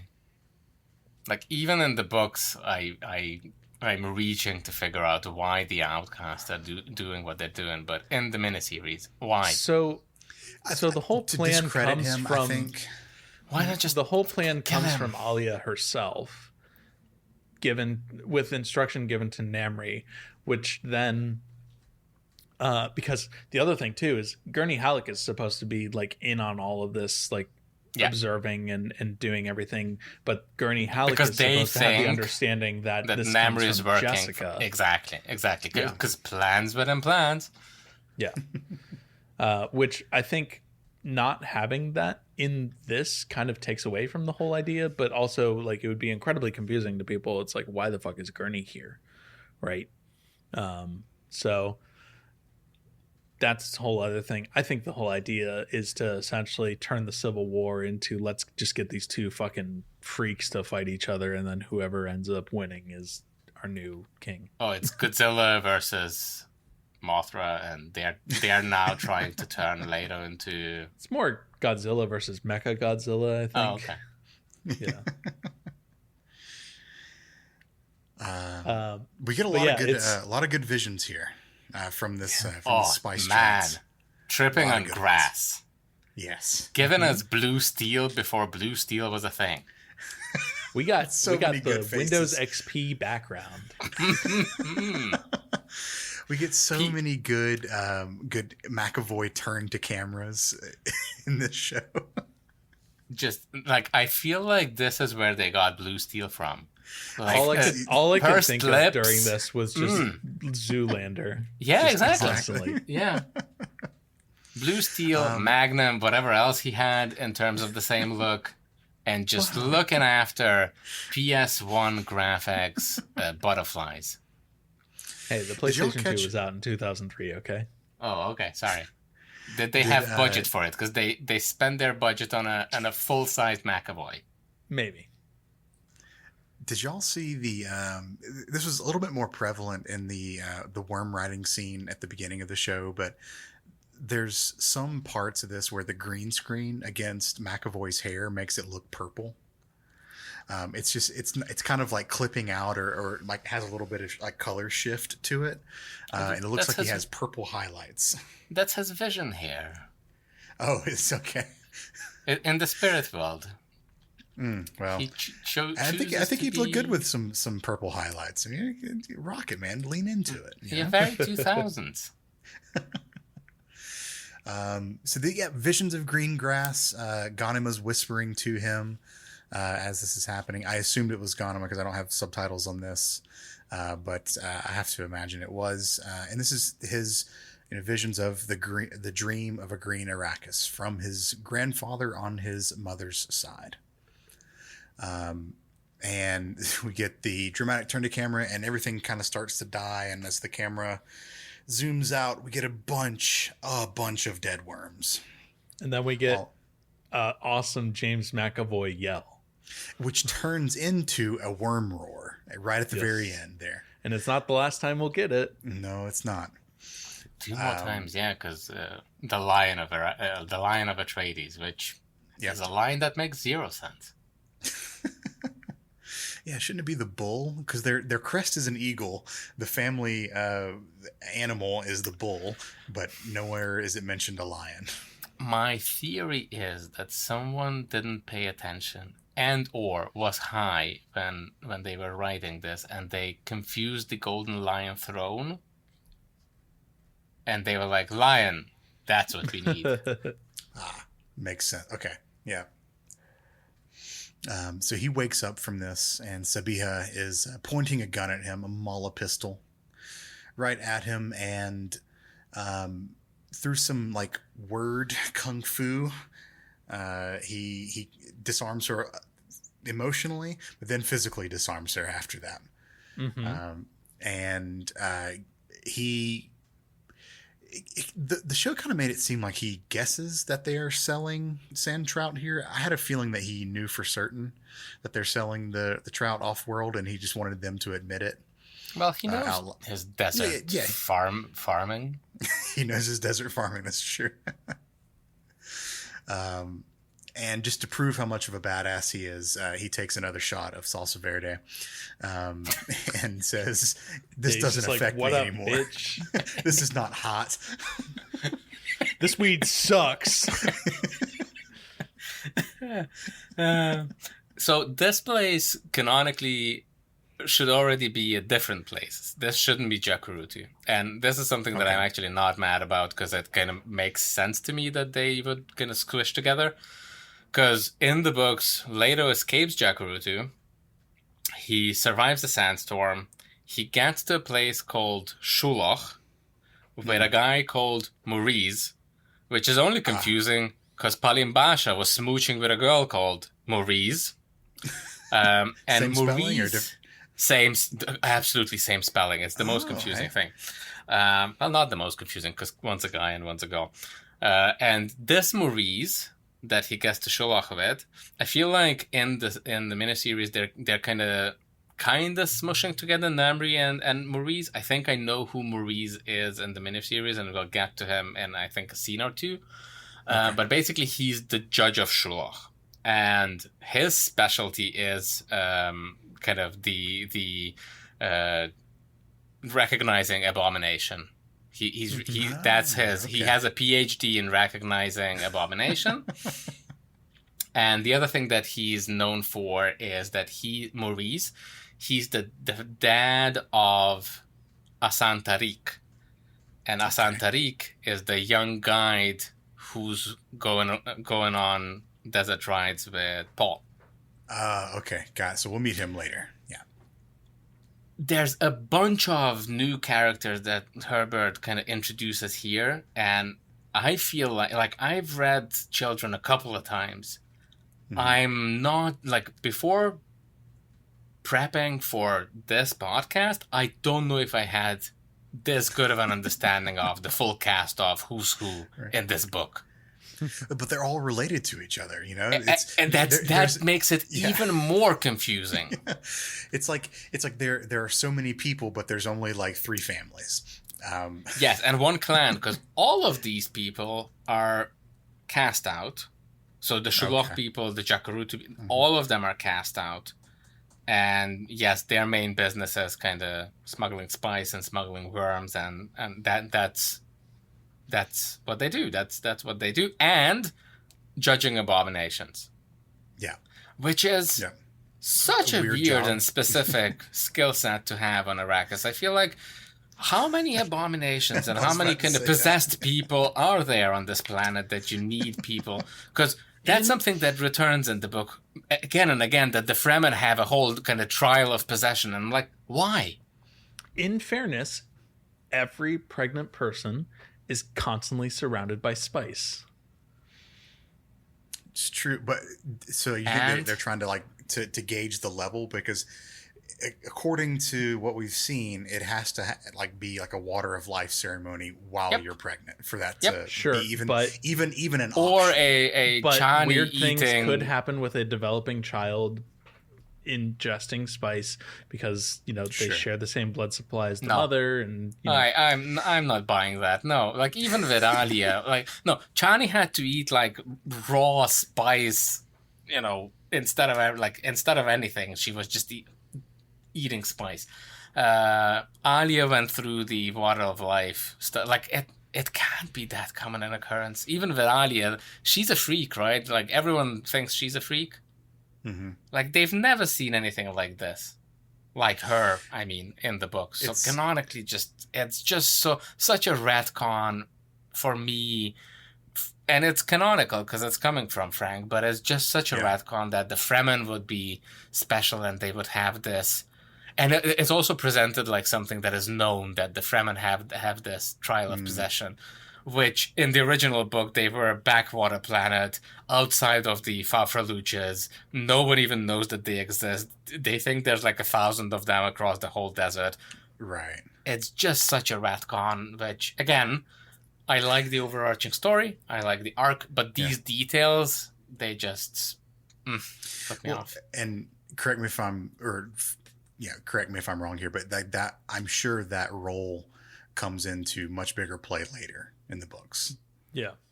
I would have to imagine it does. Yeah. So maybe I don't know. I'm not trying to explain away or open the mind of Frank Herbert, but this was as good of a place as any to introduce that role. Zach, let's get into the mind of Frank Herbert.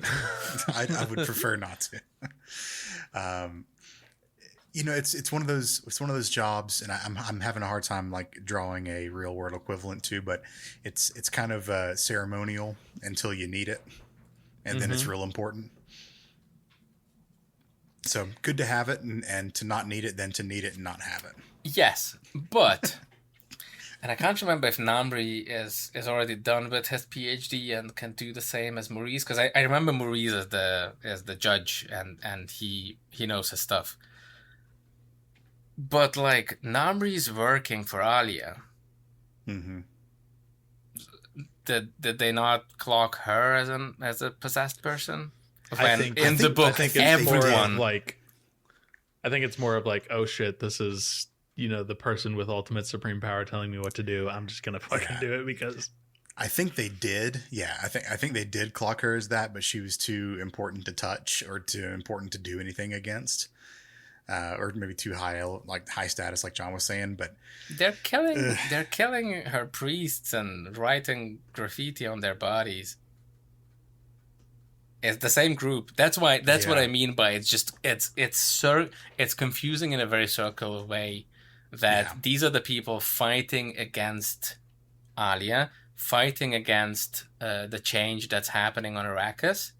Mm-hmm. They curse the name of Atreides, while at least some of these people directly work for her and worship her, because Namri specifically calls Alia the womb of heaven. Like it's not even for show. Like he's working for her, and I'm just confused to bits how this works. That Javid is simultaneously working for the Carinos, Namri's working for Jessica, but no, plans within plans, he's working for Alia. So I feel like an editor would have been really good to clean up some of this stuff. Sure. If anyone ever invents a time machine, I'll just be like, hey, can you go back and like talk to whoever's editing this manuscript and just be like, what's going on here? Because I don't dislike it. Like, I like Children, and I'm happy to kind of overlook a lot of this because there's a lot to overlook. Yeah. But if you get into this kind of analysis of the lore, it just becomes confusing to me. Because again, these aren't even quote unquote real Fremen. Like I understand the motivation of the orthodox kind of southern Fremen who want to kind of keep it pure, and they although they were super happy to follow Liet and thought this would be a good idea, now that they see what's happening, they're backtracking and they don't want this to happen. Completely get that. But the cast out aren't even real Fremen. Like, the Fremen would hunt these people down. Yeah. So why are the cast out? How come they have the same motivation as the Fremen, when in my mind, they should be having the same motivation as Alia to kind of make the desert smaller, make it so the spice supply is even smaller so they can have more profits and more business, because they are also cornering an ever-shrinking market here. Yeah. Anywho, that's me ranting about the inconsistencies of who's who in this book and just getting confused. Sure. And just like a last thing to say about that is, if you look at it from the perspective of it's still a central controlling body manipulating these groups into doing what they want them to do. So it is still the Carinos, it is still the Alia, or whoever is the ruling head of this world, wherever you want to place that. It's still getting these individual groups of Fremen, manipulating them and using them for their own gain. even if they are at odds with each other or it doesn't quite make sense, it's still that whole thing, which is what has been happening for thousands and thousands of years on Arrakis. So it is just the next iteration of that manipulation of this people. Absolutely, yeah, that is very true, and it even includes like Messiah with the Bene Gesserit and the Dune Tarot, because that's obviously a Bene Gesserit creation, and the work product of the Missionaria Protectiva. Yeah. So absolutely. If only we could have someone that could help break all the cycles of everything that's happening here. A guy whose skin is not his own. Maybe? Well, a guy who, at this point in the movie, kneels beside a sand trout pen and places his hand into the sand. He finally understands what it means. My skin is not my own. And I guess so he pulls out these little maggot looking things, the sand trout, and I guess they just absorb into his skin. We don't see it on screen, but then he just raises his hand, and now he's got this cool tattoo scaly thing on the back of his palm. Yeah.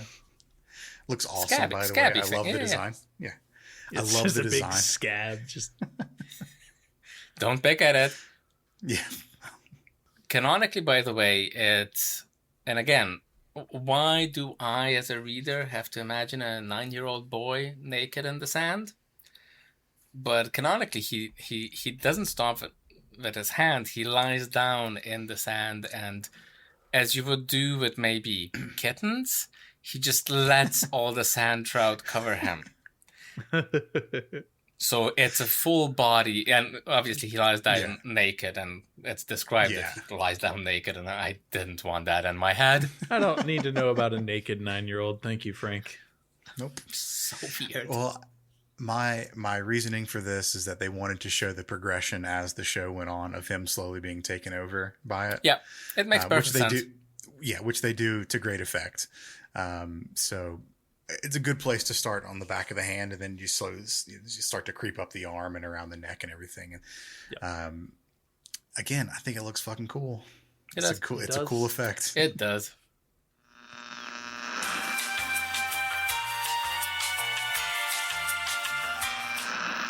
Where in the world were we? We're back on Salusa Secundus, and we see Jessica working with Frodden on learning the weirding way. Because he's learning it as a more grown adult, and I have some beef, but I'm going to get to that here in a second. Because he's learning it as a more grown adult, it's going to take him a little more time to kind of, get into the intricacies of the weirding way. It's kind of like when you're a child and you're learning a language, it just comes pretty naturally. But in this case, he has to work a bit more towards it. Sure. I really like the visuals for the weirding way in both Dune and Children of Dune. Yeah. It's obviously very Matrix inspired, but I think it's super cool. I think it has a little bit of that weird mysticism that the weirding way does, but it's still I don't want to say grounded, but grounded in quasi realistic movements that people can do, Sure. just at fast forward times 3 speed or whatever. It's not like he's doing quadruple backflips while twisting and throwing knives everywhere. That's all. I think it could have used a few more shaws, but that's just me. Yes, but we're gonna get a great Shaw yell later on. Oh, true enough. I had that in my notes as well. Yeah. You think I didn't? Come on. So when Sissia barges in and she starts quoting some Bene Gesserit, rude. Yeah. Well, yes. Well, she quotes some Bene Gesserit teachings, from their books, and Jessica's a little bit impressed. And then she turns into a total bitch and says, "Frodden, you stink. You need a bath." Which is very rude to tell your adult son, by the way. Yeah. I mean, look, if you and I are hanging out and you just smell like shit, I'm going to let you know. So fair enough. I would do the same. I would do the same. I would be embarrassed if my mother said that, though. In front of your teacher? Yeah, absolutely. Never has my mother barged into my school, and she worked at my school for a little bit, so she could have. barged into my classroom and been, Zach, you need a bath. Yeah, thank God that never happened. That would be highly embarrassing.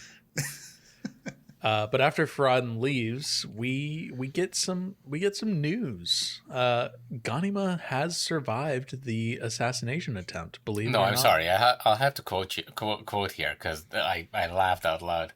Okay, So go for it. Vincicia goes, we hear rumors of your granddaughter, and Jessica goes, Ghanima. I'm like, how many other granddaughters do you have? Yes. Who else do you think she's talking about? She takes a second. She rubs her chin. She goes, granddaughter. Oh, right. Yeah, I had those two, the two strange ones. Yeah, on the desert planet. Yeah, I got it. Okay, yeah. Got it. Okay, we're on the same page.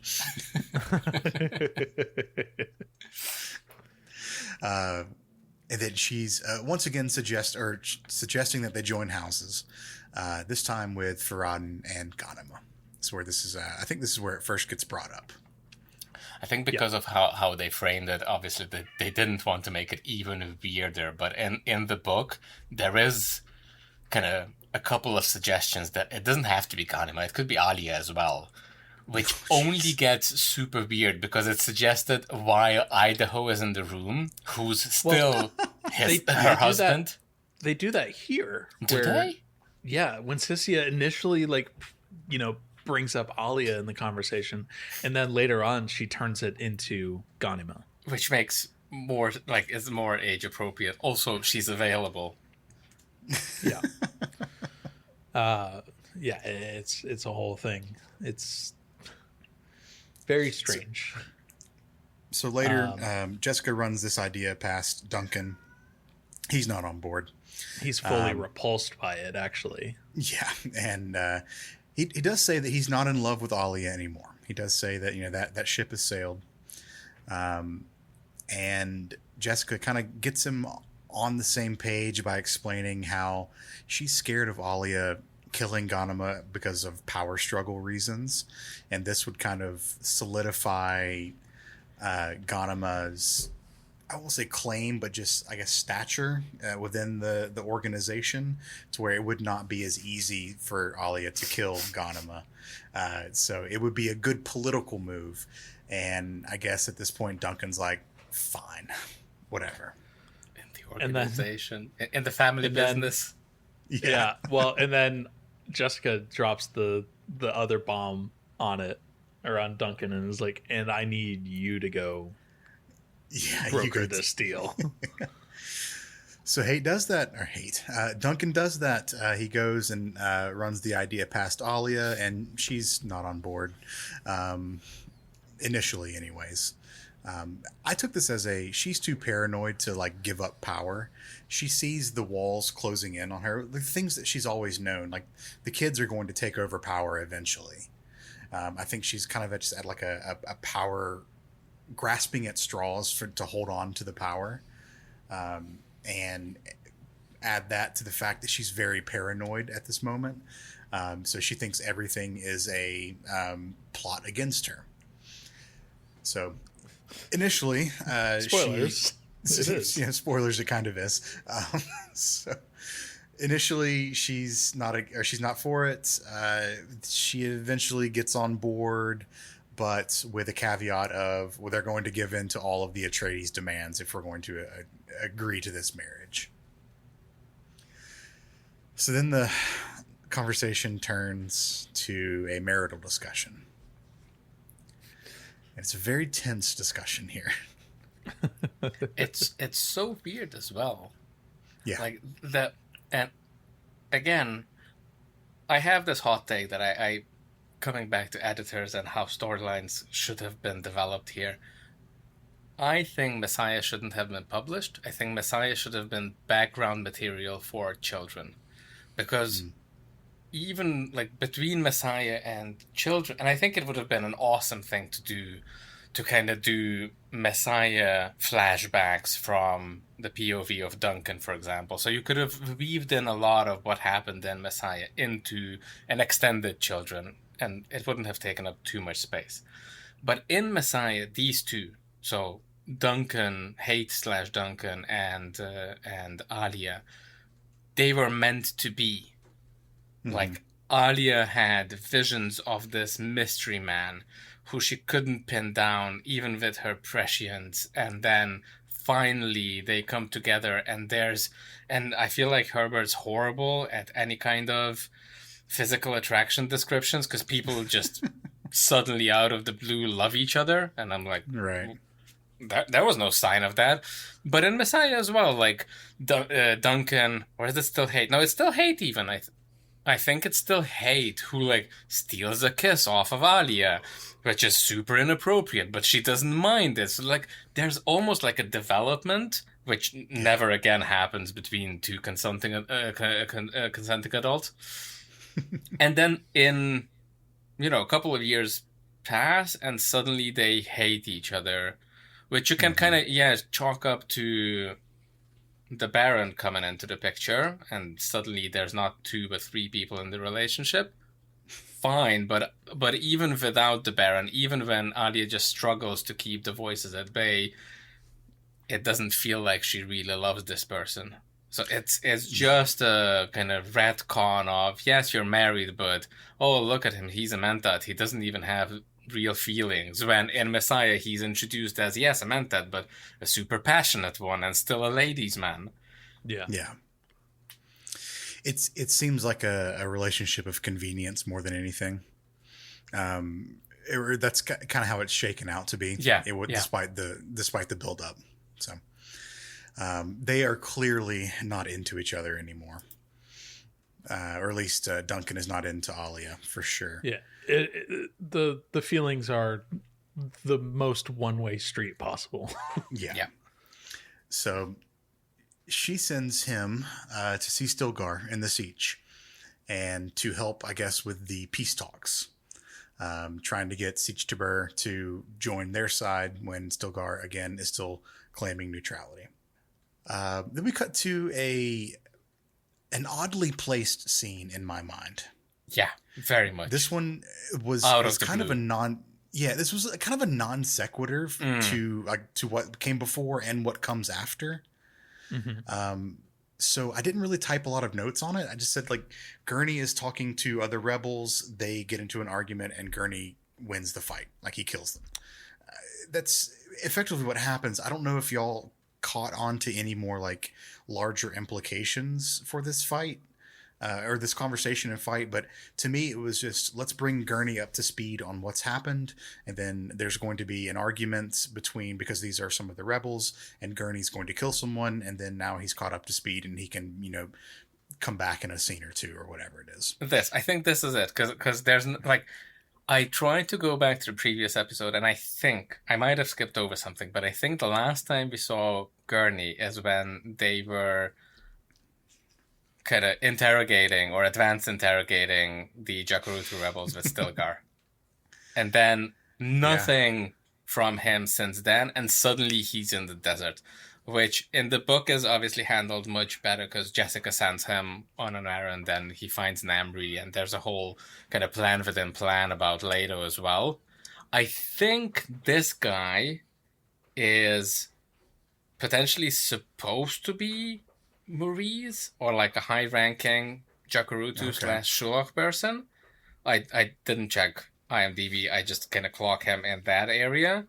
He's not there, or if he is there, he's just like an unnamed Fremen or something like that. So, and this should have been Namri, because in the books, Halleck kills Namri in kind of a similar fashion, where Namri's working officially for him and Jessica, but then last minute he kind of reveals himself that I was always working for Alia, who I worship, and so now all of you are gonna die, starting with you. And he whips out what is it? It's like some kind of contraption, like under his sleeve. He has something that almost like a dart or something. Or maybe I'm misremembering.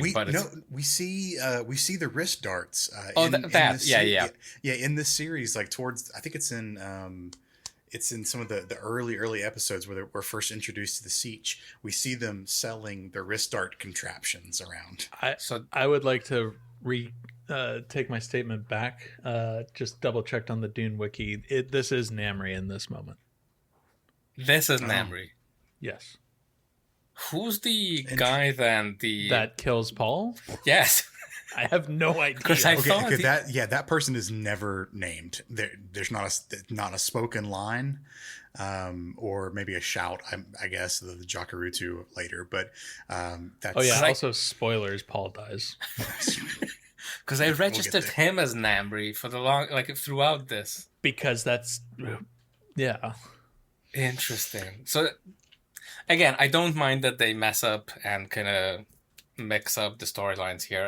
It's fine, and it is a non sequitur. It is out of the blue, especially since not that we haven't seen Halleck in this episode, we haven't seen him for the majority of the previous episode either. So he just appears seemingly without purpose, and it's a little bit reminiscent for me how he appears in the original Dune for Paul, that he's just wandering around the desert, and by accident he stumbles upon the Atreides masters he's looking for. It's always hard to figure out how to get Gurney back into a show. So, he's got to go do something, and then, getting him back in, you just got to force him in somehow. Gurney. Anywho, he now knows what's happening. He kills apparently Namri then, which is canonically correct, and goes on his way. Right. We then cut back to Leto and his wormified hand standing in the desert in front of this big old desert storm. And he recites the litany, and the storm overtakes him. He recites a little snippet of the litany, but not the litany in whole. Not the full one. Enough to get the job done. Doesn't he say something about only the worm can survive the Coriolis storm? And the only thing I that am now fear a worm. The storm is the worm, I think there is what he he says. Which, to me, was reminiscent of kind of, again, Daenerys Stormborn going into the fire, because only, sure. fire cannot hurt the dragon. That's very true. That is a really good analogy. But this is not what happened in the book. So if it's coming from this, if there's any connection, then George R.R. Martin watched the sci-fi miniseries, because in the books, fair. Leto isn't a freaking idiot walking into a Coriolis storm. He has a still tent, he has a Frem kit, and he does what a Fremen would do. He inflates his little tent and hides beneath the sand and waits for the storm to pass. And this actually happens when he moves from Jakarut to Shuach. So how then in one scene after what's next are we going to get the cool punch out of the desert or punch out of the Dune scene? Yes, and when you say cool, you obviously mean cringe. Yes, I mean I did note that it's a good thumbnail contender for John. But this one's going to be all wormed out Leto and Ganimo for sure. All right. So before we get to that, though, we flash back to Seleucus Secundus, and Jessica is woken up very creepily by Farad'n. Just standing by her bed. She freaks out. He just wants to come show her his cool new toys.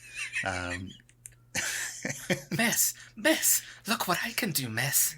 Yeah, he's got his tech deck, and he's just like, so, yeah. He finally mastered the fast moving skills, and she goes, "Oh my gosh, that's so good! Why are you in my bedroom?" So creepy. And there's some weird tension between them. I felt. Yeah, he wants to bone Jessica. That's what it is. Yeah, it's so way back when in this episode when Sissia was talking about the joining of the houses, I really thought she was trying to have Jessica and Farad'n hook up together. I mean, that's probably one of her potential ideas. But yeah, so there's some weird tension there, but thankfully we don't linger very long. And we go back out of the desert, and this is where Leto's worm hand shoots out. And he climbs out of the desert and fast runs away. So for our first glimpse into his fast travel abilities. Hell yeah, dude. And boy, is it weird. Which is, Q if you think City about Escape from Sonic Adventure 2. So rude as well, because in the previous scene, Farad'n shows us what he explains that he now knows how to fast move between, point A and point B being a meter apart. And then Leto comes along and is like dunking on him, like, what are you talking about, dude? Yeah, he's running miles and miles in a single sprint. At this point, the dude is Superman level. Like, he is leaping over tall buildings, has super strength, has super vision, I think, as well. He has, like... Well, he's got future vision, even. He has future vision, but he also has, 2010 vision. And he has super smell. Okay. I don't remember that part. Just random stuff. He's just super in every way. He's becoming more. Yes. He's becoming more than human, I guess, is the all he what needed they're trying to get across. Was a bit of sand trout skin. Well, hold on, because he'll get it. So this kind of starts a series of fast cuts between scenes, and this is really just place setting for the final little bit of the episode. So we get back to the palace. Erlon finds Ghanima in the trees in this forest. Erlon's concerned about the marriage. Ghanima does not seem bothered at all because she's like, yeah, it's great because I'm going to kill that little shit. And she's like, and Erlon's like, neat. Okay, cool. See you later, I guess. So they do not seem bothered, or Ghanima does not seem bothered by this arranged marriage. Duncan is still trying to convince Stilgar to turn against Aaliyah. And Stilgar is still I'm sorry, who? Alia, excuse me. Thank you. Stilgar's still not on board with this. He still wants to, hang on to his bastion of neutrality that is Siege Tabur. I would like to point something out here. Mm-hmm. Huge props to the CG team for actually building walking people models for the CG shot of Siege Tabur before we get the conversation between Stilgar and Duncan. Because they didn't do that for the whole entire show. Yeah, because they're all just standing still models. Right. So the worst one I feel like was from the previous episode when Ali is out on the balcony doing a speech and they didn't even bother to put in people. It's like that one, or in the very first episode of the miniseries where the harvester is being swallowed by the worm. There's just two. They're not even standing. They're floating in the air bodies. Are they T-posing? Yeah. Pretty much. Oh my God. It's listen. The one note I had. Yeah, go ahead. When this was broadcast, we were not watching it in HD. Oh no! And this stuff probably just was not noticed at all, and they never even gave a shit about it because who's going to be looking at this in crisp 4K one day? Absolutely. Guess what, motherfuckers? We are. Absolutely. The one thing that I missed from this scene wasn't correctly rendered CG models. It was someone who's relatively important. In both, gets a bit more important both in Messiah and Children, is Hera. Yes, where's she in this whole thing? Because she comes up quite a bit across Messiah and Children, and in this scene as well, she would have been present, kind of serving coffee and whatnot, and offering bits of desert wisdom. But Hera, who's here, she's Stilgar's second wife, but originally she would have been... the wife of I'm blanking. Yeah, Jamis. Yeah, so Hera had she had like one scene in either the first or second or some episode in the miniseries. She was present in like a very quick little bit, and then that was it. There was nothing else from her. I would assume when Paul took over the coffee service and the kids and everything else. Zach's Disgusting. favorite. Disgusting. I don't even drink coffee, and that's disgusting to me. What I loved in this one, in the book version, is that Idaho tries everything to get Stilgar to, well, not just choose a side, but choose the correct side and side with the rebels. And so, since he's kind of the envoy of Alia, which is a funny bit because turns out Alia didn't really want him to be an envoy. She meant for him to have an accident on the way to Siege Tabor. So she wanted him dead. Like, talk about marital problems. But he arrives safely by complete accident. And so his plan, his genius plan, is that he's going to anger Stilgar enough that that he's going to do something reckless and kind of force his hand to join the rebels. And where I'm getting at is that we get to know the 3 deadly insults of the Fremen, which I just loved. So the first one is, you wear a collar, Stilgar. That was one of the 3 deadly insults. The second one was, you're a servant, you've sold Fremen for their water, which obviously kind of also relates to Jakurutu. That was the second most deadly insult.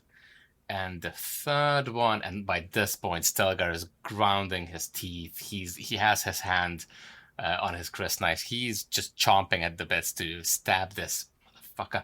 And the third one was, you have no immortality, Stilgar. None of your descendants carry your blood. Oof. Okay, yeah, I can see how that would be a cutting insults. Man, that's not that. Even that isn't enough, by the way. Like, we get to a scene or two how he actually dies, but yeah, these are the 3 deadly Fremen insults. I think they could have worked that into the show. That wouldn't have been too hard. They do. The collar one they actually do. Yeah. Okay, the collar one. It's not explicit that it's a deadly insult, but they do work the text in. Anywho. So before we get to that scene, though, we get the reoccurrence of the Preacher. The Preacher's back. He's riding a worm, and they come across Leto standing creepily out in the desert, just waiting on him. Just knew where they were going to come. Just hanging out in the desert. I gotta say, Paul is not looking too hot these days.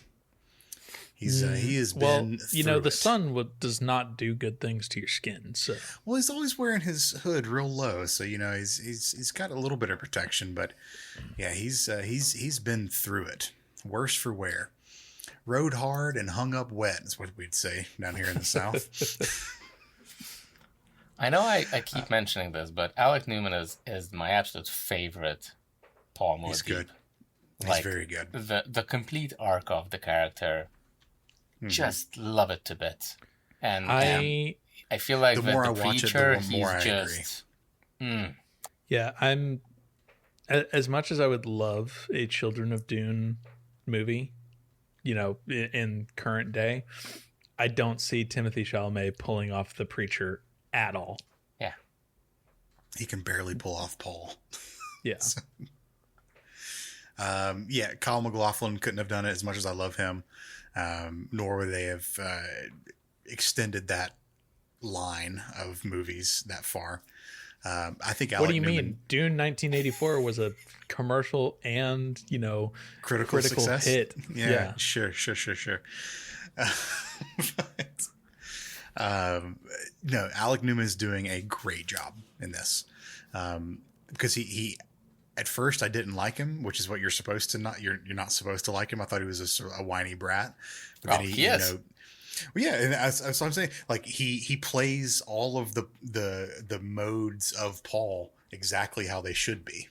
And I love the fact that throughout the original miniseries, like all they do is change his hair a little bit. Like they keep adding gel, and by the time he's through with the spice agony, his hair is just spiked up completely, and that's how you know that he's now a Super Saiyan. He reached peak Bulma deep.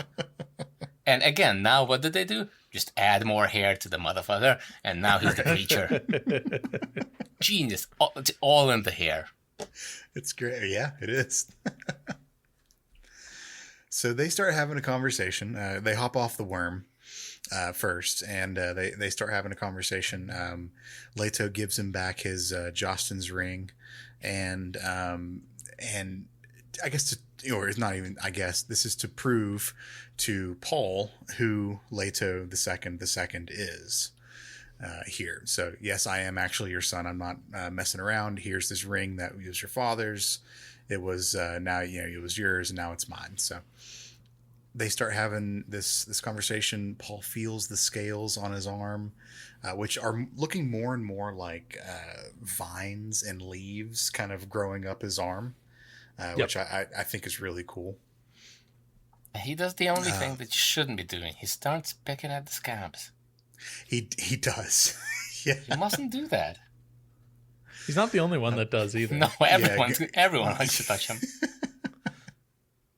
Rude. Paul's not on board with the transformation. Well, most parents don't like when their kids get tattoos. So. Well, he's barely acknowledging that he is the father here. We need Maury to come in and give us a final verdict on this. But eventually, he gets on board with that. Through Leto's speech, he echoes Liet's here, which I love. Mm-hmm. He gives the "I am a desert creature" line. And a bunch of people have, or not a bunch, a handful of people have said that line since Liet did in his death scene. And I just absolutely love it whenever it comes up because it's such an apt way of affirming, describing themselves. And it's just pretty sure Shawnee says it, not obviously not right before she dies because she, has the super drawn out death. Oh, yeah, well, you're right. She does say it. It's when she's pregnant. She's about to have the kids.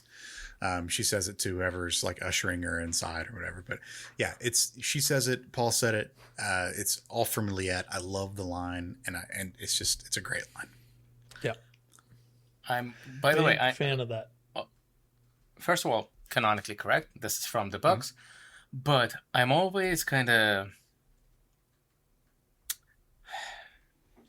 two minds about whether or not the twins and Alia should be Fremen at all. They are presented as Fremen. They present themselves as Fremen. Obviously, half of their memories are Fremen, but there's a good chunk of million years of memories that isn't. Right. And so especially for the twins, but yeah, even for Alia, I'm always kind of a little bit of weirded out and kind of thinking about, is this trying to imagine, and obviously again it's a type of creature you cannot imagine with that amount of memories and how all that works. But it's always kind of weird to me that these are pre-born people. They didn't grow up Fremen, and so they have a Fremen identity. If anything, they might have inherited some Fremen identity. But then why is that the most dominant one? Why isn't an Atreides identity more dominant? Why aren't they, we are seafaring people, us Atreides? Or I think Leto... We are hunter-gatherers from Mesopotamia. but Leto in God Emperor refers to himself as Greek. And so that's why I was joking a couple of weeks ago on Blue Sky, dude, no tzatziki, no halloumi? What you mean you're Greek? Not a single Greek thing in India. So it's always kind of iffy to me because, yes, half of your lineage will be Fremen and you'll have millions, tens of, well, not millions, but you have thousands of years of Fremen memory. As a person with Albanian heritage, I've just got to say, Leto's a bitch. So what you're saying is that they're Finos, Fremen in name only. I don't know.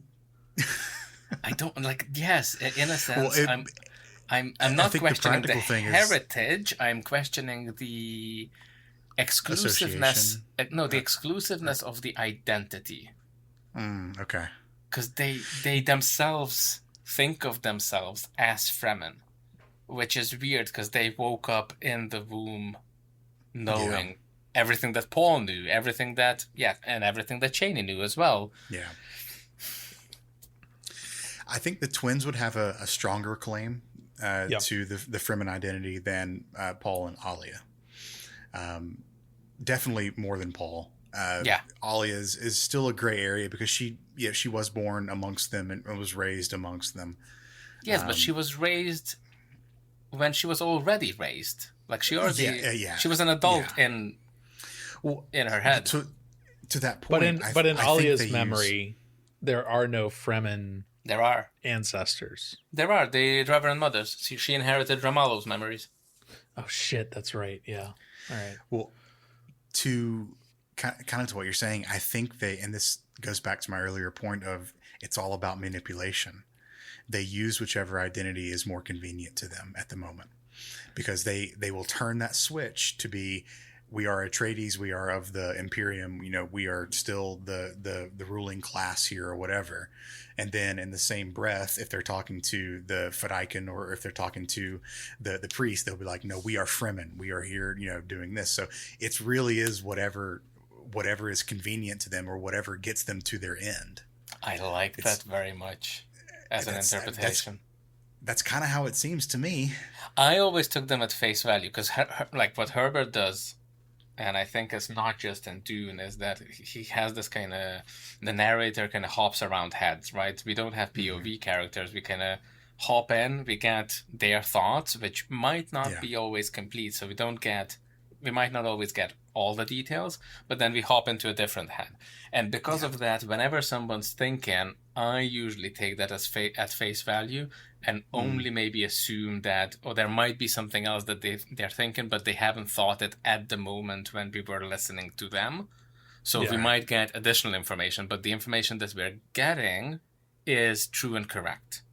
And so usually when you get Leto's thinking or Ganima's thinking or Alia's thinking, they represent themselves to themselves as Fremen. But I do like your interpretation of, all of these are evil bastards who play pretend for the sake of power. I'm so used to unreliable narrators in this story. And if you want to take it back to something we talked about at the beginning of this episode, bad parenting.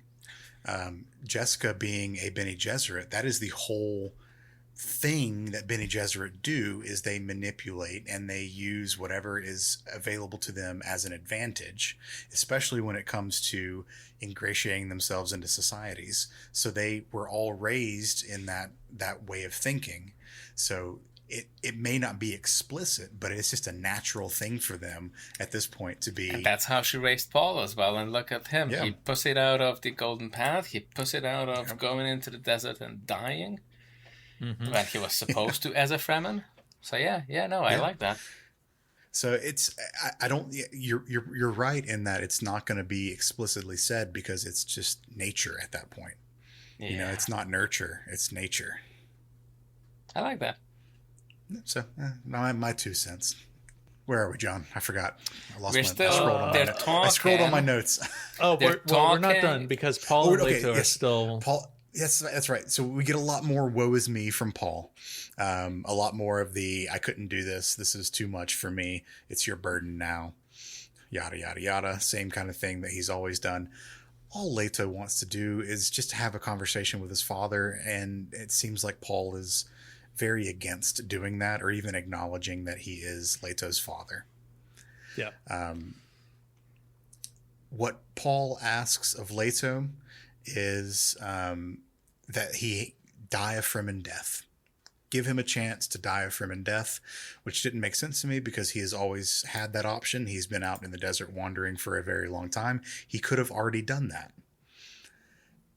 Maybe he just needed to have this one last conversation and wrap up a couple of things before he was morally in air quotes allowed to do it. Yeah. But someone tries to play their hand. Someone tries to sneak up on them. It's the chauffeur that the preacher had, who you gave a name here, and I forgot the name already.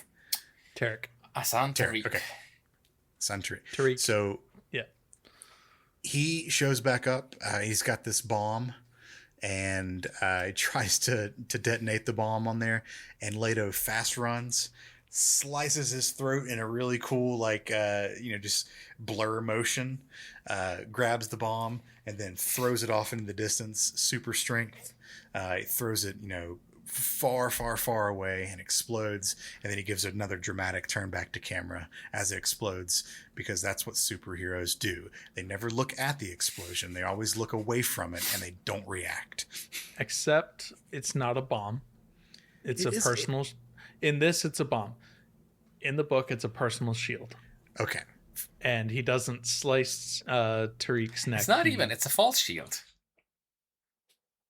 Yeah, that's it. It's a false. All it does, it generates a Holtzman field to enrage a worm. So that it's not even a full shield. It does nothing in terms of shielding. And I think that was important, so Leto can go and snap his neck.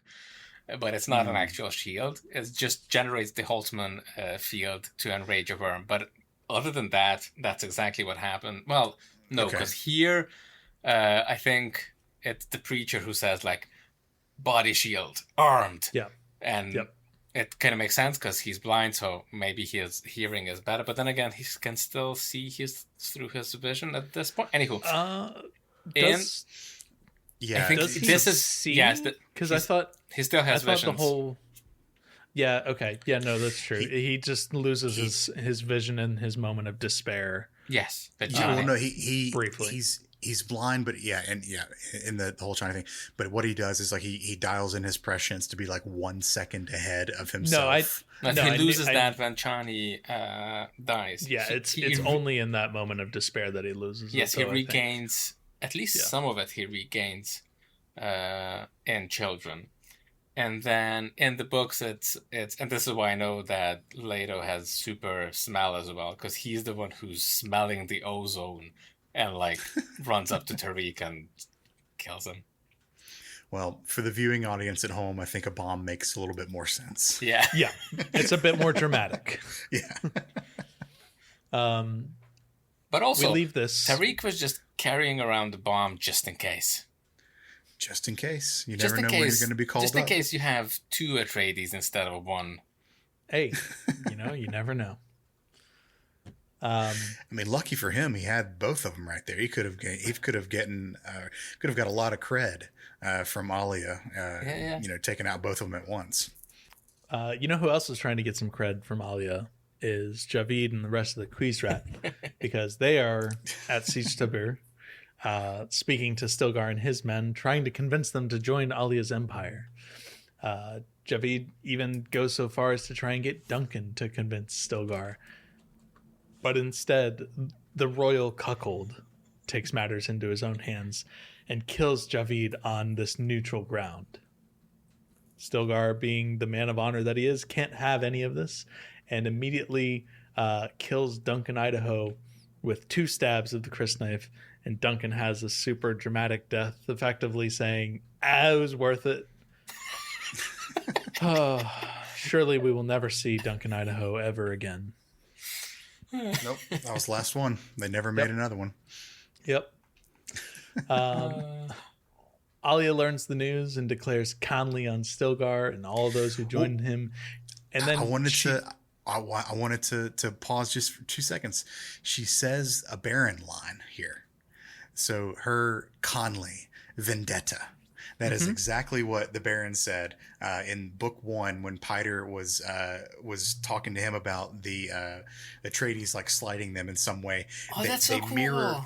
They mirror those same words, like, books later, because it rang a small bell in my head, and I was like, I have to go look this up. I have to see this. Wait a second, I've heard this before. So I googled Conley, or I got my PDF of the book, and I googled it, and that was the very first time it's mentioned in Dune, was when the Baron said it And then he says, Conley, eh? And then it's a vendetta. And then That against the is Atreides. so cool. And it makes so much more sense. Because in my mind, I was like, Conley doesn't make any sense here. Because Ali is a Fremen. Stilgar is a Fremen. The Landsraad won't get involved here. Like, Conley is not it wouldn't be a thing among Fremen. But if it's not Alia talking now, this makes so cool. Yeah, it's the Baron's words, or it's at least the Baron's influence through her words. Yeah, I thought that was a lovely touch. That's what Vladimir said as well. Because I don't know if you could call it that, but as Ali is talking, the Baron is kind of commenting a couple of things, and I can't remember what she says, but I was just laughing so much that the Baron comes in as a whisper to say, "Nice touch, very creative." Yep. He's her hype man. He's just in the corner, just hyping her up.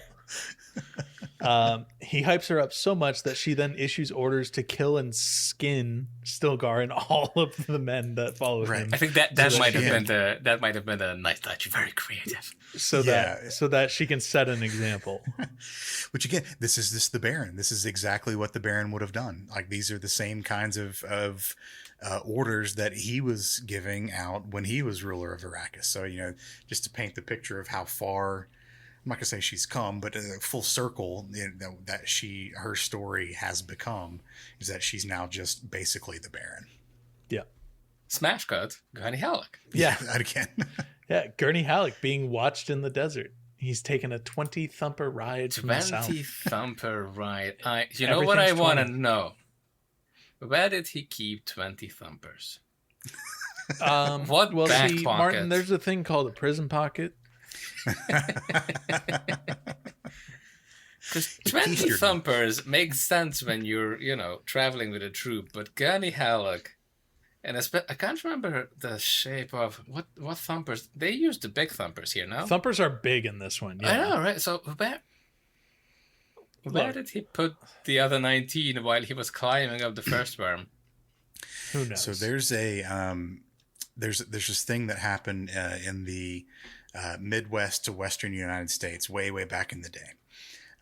We had all the mail basically was delivered by the Pony Express out there, and the formation of towns across the Western United States was the spacing between them is pretty much the distance that you can ride on a horse in a day.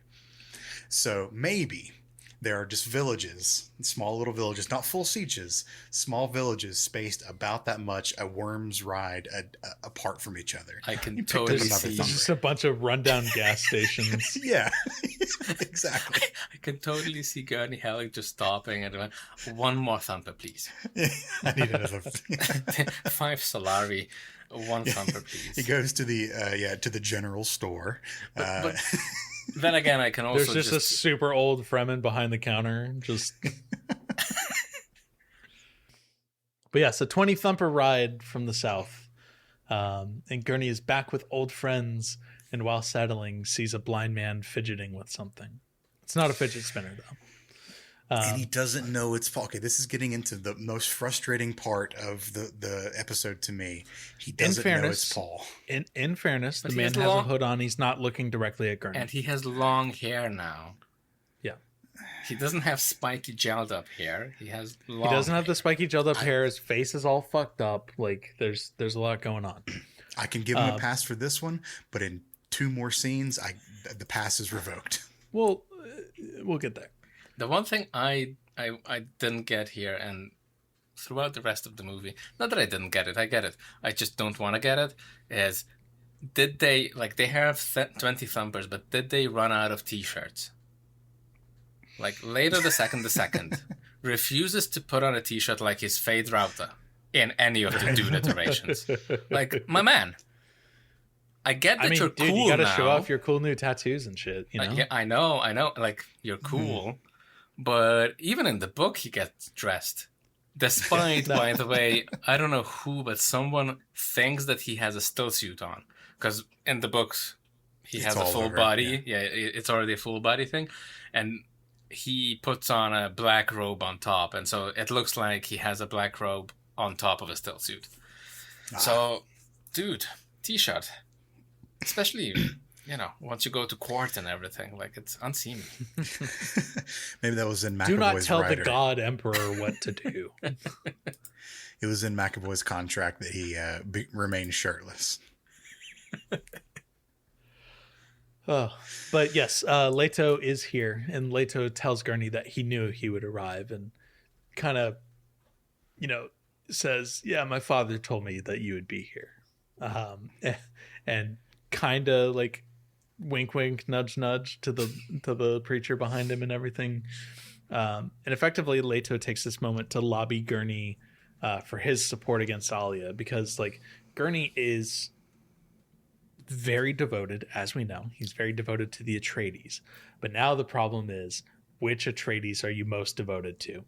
Mm-hmm. And Leto knows, because he has his father's memory, that he can pull Gurney's heartstrings by, mentioning Paul and mentioning, all of the memories that Gurney has of his time protecting and defending Paul from just everything. Yeah. Right. So that and another thing too is like Leto also brings up the memories between Gurney and his grandfather, the other Leto, where he talks about how Leto, told Gurney that they were coming to Arrakis for desert power, and this Leto is that desert power. I am desert power. I think, and then we see Leto just call a worm with the might of his own body. I want to say this is the most unintentionally funny scene. It's the goofiest fucking thing in the world. Not even him using his leg as a thumper, which I kind of get, fine. But like Gurney and the preacher just standing to the side in the background, looking. Well, this is blank faces. This is where I revoke the pass, is because he's not wearing, the preacher is not wearing his hood at this point. And they're standing right next to each other. And he doesn't look that different. Okay, I know his eyes are black or whatever, but like you could tell it's Paul. No, the eyes wouldn't have been like Gurney would he have seen him without eyes? No, because he wasn't No, because he was already on. No, it was Stilgar that saw him without his eyes. Yeah, you're right. Okay. But still, I mean, I find it very, very hard to believe that Gurney in that moment does not look over and go, "Hey, are you Paul? Paul, is that you?" That's what basically happens in like two scenes. Literally, the intonation is the same. Like, are you? Maybe. Yeah. Could it be that? It just happened so late in this episode. I'm like, come on, it should have happened way before, to me. But whatever, literary license, I guess. It does happen in the book. If that makes you feel any better. Like Gurney kind of does confront the situation, to the point where they kind of have to flee. Where are they? I think they're at a random siege. And people start mobbing them as they realize that, wait a second, are you telling us that the preacher is Muad'Dib? Muad'Dib is alive? And Leto goes like, yeah, me and my friends need to go now. And they hop into a thopter and fly to, I want to say, maybe back to Shuloch or Jakaruttu. Okay. So he does confront the situation, but their resolution is kind of similar to what we see in the miniseries as well. Like nothing comes of it.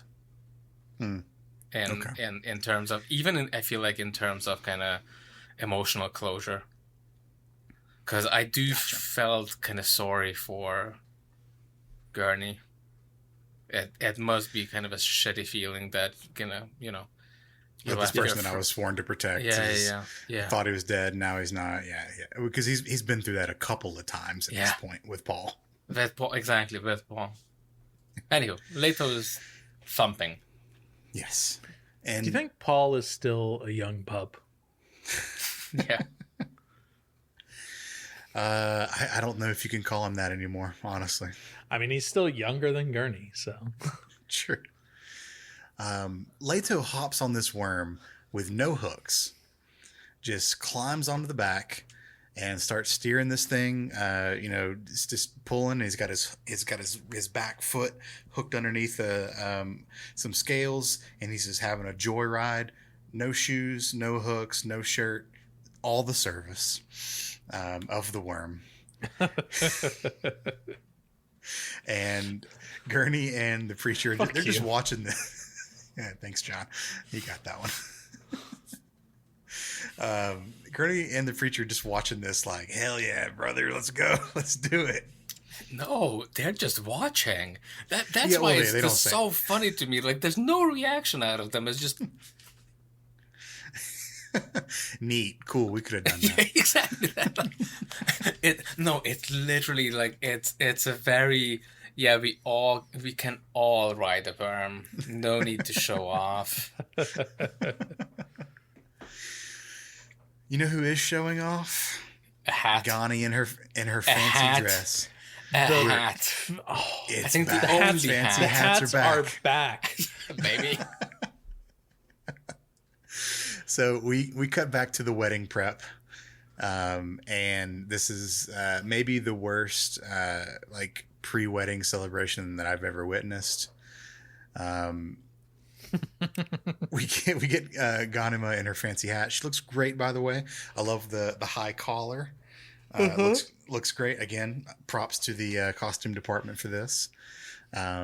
A transport arrives with Jessica, Farad'n, and Winsisia, and the other guy. Technic. I was about to say I can never remember his name. The other one is just what I call him in my notes. Fucking Mark. We get the formalities are exchanged, and when Ghanima and Farad'n finally have their first conversation, Farad'n folds under zero pressure. Yeah, he's just like, hey, my mom's a fucking bitch, by the way. He's like, she did it. Everyone, all this is her fault. And everyone is surprised by this. Why? A good question. Good question. Why? Ghanima was preparing a crysknife for the wedding night. Why are we surprised? I thought she knew. Well, it's not. She thought that it was. I don't know. I think that she was more surprised at Farad'n's lack of involvement in the whole thing. Yeah, because she basically confronts him directly at that point and is like, "Yo, this you?" Yeah. And he's like, "Nah." This is when Winsisia is objecting the entire time that Farad'n's spilling the beans, and this is when we get that great line, "Let's not discuss your weaknesses now, mother." Yeah. Which is wonderful, a wonderful line. Farad'n lays down the law against Winsisia and effectively banishes her, which I don't know if he actually has the capacity to do so at this point, but he makes a strong suggestion, and everyone just kind of goes, sure, yeah, we'll do that. He basically says, look, as the grandson of Shaddam, I have the male, furthest male inheritance or whatever. So say goodbye to all of your rights and titles. Yeah. I think at the very least he can kick her out of their own family. Yeah, for sure. And sure, I think that, sure. Yeah, because here I feel like they're overinflated his importance as well. Because even when Winsisia introduces him, the prince to the throne of House, what throne? What are you talking about? You don't have a throne anymore. Not for just a bunch of cardboard boxes that are stacked on top of each other. Exactly. You mean of Seleucus Secundus, that shithole? Exactly. We don't want that. They've effectively become a backwater royal family at this point. Yes, and that's why here and in the book as well, another thing that kind of I tend to be okay with, although logically it doesn't make sense, is the Carinos don't have any power. Why is it important to get married again? They could just send a bunch of Fremen to murder all of them. They have a single legion of Sardaukar left. Nothing. They don't have any power, nor political, nothing. I view this as a I forget where I heard this. I think it was on an episode of the Hardcore History podcast, where they were talking about the some ancient civilization. I'm not going to bore you with the details, but basically some unknown family gets married to the daughter of the king and this civilization, right? And so while that marriage may not be a fully sanctioned like royalty marriage, their kids will be. You know, their kids are still of the line of the king, right? So that then ties that family, which is a relatively unknown family, straight back to royalty, and they basically hold the same weight going forward down the line. So that's what I'm viewing when Sissia is trying to do here, is saying, okay, cool. The Atreides, great. They are the people who are holding the throne. They are the ones who are in power now. We just have to loop us back around maybe a little bit down the line, and we'll still be as important as we once were going forward. Very Bene Gesserit of her. Which I mean, they do eventually propagate further down and further and further and further, all the way down to Siona. So true.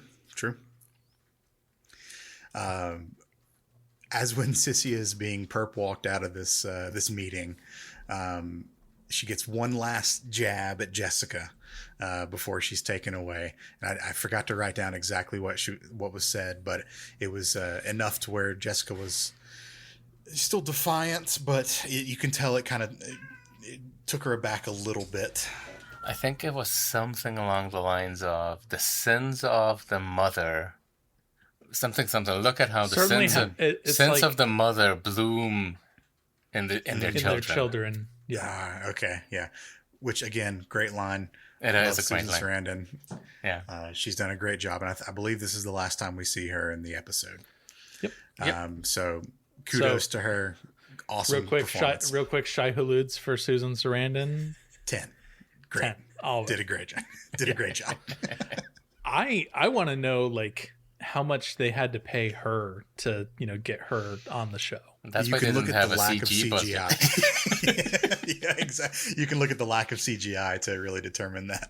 Yeah, because this is like Susan Sarandon coming off after the 90s and everything. Mm-hmm. So yeah, she's working quite a bit. Yeah. So from here, I'll miss her silly little headdresses and hats. Yeah. So from here, we cut to Stilgar preparing for war, and we have a couple of lines from him, and one of them just really stood out to me. He says, "Send men to summon worms." It was just so great. They're basically replaying the fight that or the battle plan that Paul had to attack the castle. It's the same kind of deal. Let's ride a bunch of fucking worms in and take them over by storm. And Alia knows this too. Yep.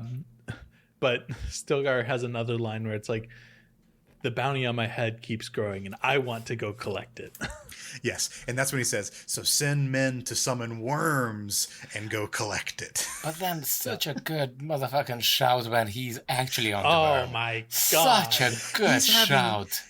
He's having the time of his fucking life right now, riding these worms into battle. Like, it's rare to have such a kind of guttural but kind of authentic shout. Like, it's so good. I enjoy that very much. Yeah. It's silly, but it's so good. I miss the original Stilgar. I thought the originals, like from the first couple episodes of them, or the first 3 episodes of the miniseries, I thought he did a great job. Yeah. But and thus far in this series, I think this Stilgar has been tame. And really just like kneecapped almost in the ability. And we finally get to see that come back, like the original fire within Stilgar right here. And it's just so great. In the city, we have shifted away from the siege. Gurney is leading the preacher through the crowd, and we spot someone. That guy. Yeah. Who just begins to follow from a distance. And then we get to Zach's second beef here, where Paul and Gurney have a moment together in a room where Paul has his hood off, and Gurney's like, tell me it's not you. Tell me it's not you. And he's like, Gurney, man, bro, don't deny it. It's me. He's like, I still cannot believe you don't recognize me. We spent so much time together. He's like, serve me one last time, effectively, is what the conversation gets to. Yeah. But it does feel a little bit... And then he sends Gurney to go get food because he's hungry. But it does feel a little bit like Paul also was getting annoyed by the fact that no one recognizes him. Because he's like, okay, I'll give him a fucking hint. I'll call him Gurney Man instead of Gurney. Right. Like, even calling him Gurney would be a giveaway, because I shouldn't know him if I'm just a random person. But I know, I'll call him Gurney Man, which is a nickname I called him when I was 3. Maybe he'll pick up on that. And even then, Gurney goes like, Are you? Who? Are we? Do we know? Have we? My headcanon here is that Gurney's been burned so many times before about false Pauls that he has to hear it directly from him at this point.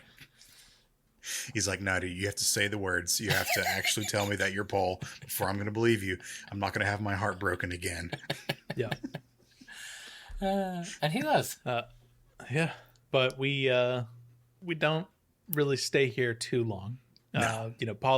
Gurney tries to apologize for abandoning Paul, but Paul tells him he did exactly what he was meant to do. But that Paul Atreides is no more Gurney Man. Yeah.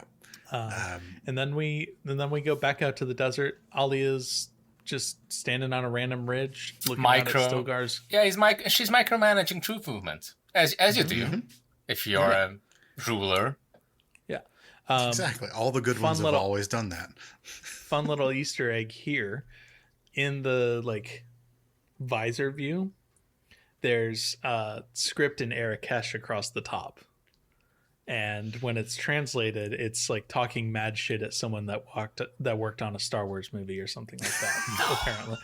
Apparently, I am not an Arakesh translator, but that's really funny. Okay, yeah. We have to go verify. Maybe it's not talking mad shit, but it's like a shout out or something like that. Cool. That's really funny. That's a cool little Easter egg. Let me see if I can find it on IMDb real quick. I also love her binoculars or whatever. They're like very ornate looking, binoculars. It's like, of course she's going to have the ones that are, silver lined and have all these like very delicate spindles on them and stuff. No, she got her own one as well, because the scouts who initially spot Stilgar, or what they first perceive as a storm, they had a shitty, very used model. Right. So it was complete different type. Sorry, I'm stupid. I'm not a huge Star Wars fan. I had it written wrong. It's Arabesh. Don't at me, Star Wars fans. But it translates to Chris Zapara, Area 51, bite me. And Chris Sabara was one of the visual effects artists that worked on the show. That's funny. And then apparently there's two sections on the screen in red. One on the left says, "You're still watching," and the one on the right says, "I can't believe it." That is so cool. I love that. Yep. I love little Easter eggs like that in they're great. In movies and TV shows.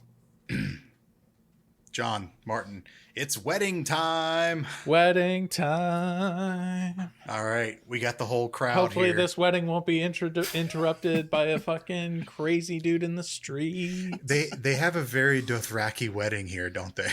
It's not a real wedding until at least two people die. Yeah, pretty much. So it's Did wedding George R. time. R. Martin just fucking rip off Frank Herbert? No, he ripped off the sci-fi miniseries.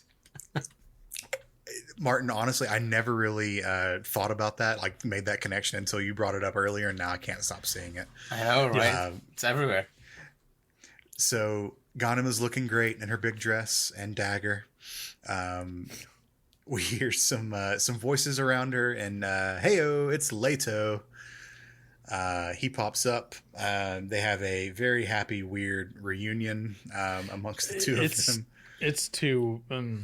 Listen, the first kiss, I could give it a pass as a cheek kiss. It was a cheek kiss. It was a cheek kiss, a little too close to the mouth, but it was a little too close, but it was still a cheek kiss. They have some weird chemistry and weird like conversation between them, and then they give a full-on kiss on the lips between brother and sister. You know who else does that? Hopefully no one. Targaryens. Fair enough. Okay. Targaryens and also two of the Lannisters. And yeah, it's didn't sit right with me. Nope, not at all. We also get Ganima picking at Leto's scales. And this is the first time I think he reacts to it like in a visceral way. He's kind of like, what are you? Stop. Stop. That's ignorant. But not only that, what she says is also weird. Like what she does is weird, but what she says as well. Because the first time she sees him, she says, "You're alive. I knew it." And I'm like, could have fooled me, bitch. Like, you were plotting bloody murder here. Literally. Yeah. And you're like, you're alive. True. I knew it. And then after, like, before the kiss, but after a fair bit of sexual tension, there's a comment about our plan had... How was it? She was asking about, did our plan work? And I'm like, you just said you knew it. Do you know it or do you not know it? That makes me think that maybe they did film or originally have that whole scene of her like convincing herself that he was dead. Maybe they did have that written out and on the plan to film. It didn't work for whatever reason, or maybe they cut it or something, and that would have made this conversation make sense. Yeah, maybe someone that might know a thing about. Yeah, we'll have to see if we can get the original script. And then they kiss, and someone else gets also very angry about that kiss. So much so that it's just out there smashing things. All the tables in the markets flying. He's really causing a scene out there. Yeah. His kids are kissing. He is destroying merch stands left and right. All of his papal merchandise is just getting tossed away. Yeah, there's going to be no papal merchandise left after his tirade through the market. So that's. With his blind, non-existent eyes, he also looks at one of the pictures, obviously depicting him, and he's like, right. What kindergartner drew this? This is shit. Needs to be destroyed immediately. It's like the street side caricatures that people get made. You know? He's like, is this what you think I look like? That would be really chiseled jaw like this. What the fuck? That would be so funny to like Photoshop just like an actual caricature drawing, like, you know, the massive nose or the giant forehead or whatever they do. Someone that's listening surely has some Photoshop skills. Right. If you do and you want to do that, send it to us on Blue Sky. So back inside, Alia's advisors are advising her to just go ahead and kill the preacher. Just do it. Just get it done with. But the Baron, for once, is preaching restraint here. He says it's not the right time. This is not the time for this. Preach ascends the stairs, smiles at the guards, which I thought was a very funny little moment. It's such a good little. Yeah, I want to say scene. Just such a good moment there. Yeah, it's just like a fuck you. I know it. You know, watch what's about to happen kind of thing. Again, Alex Newman is just. Mm-hmm. Yep, he does a great job. And his speech here, it just very, very paraphrased. The people are calling out for Muad'Dib at this point. And he gives them a speech telling them basically, forget Muad'Dib. You know, he was a little punk, and you are wrong in following him. He did things wrong. He warns them that Muad'Dib's teachings are basically poison, and you should renounce worshiping him. Which I feel like is the central message of the preacher's teachings forever.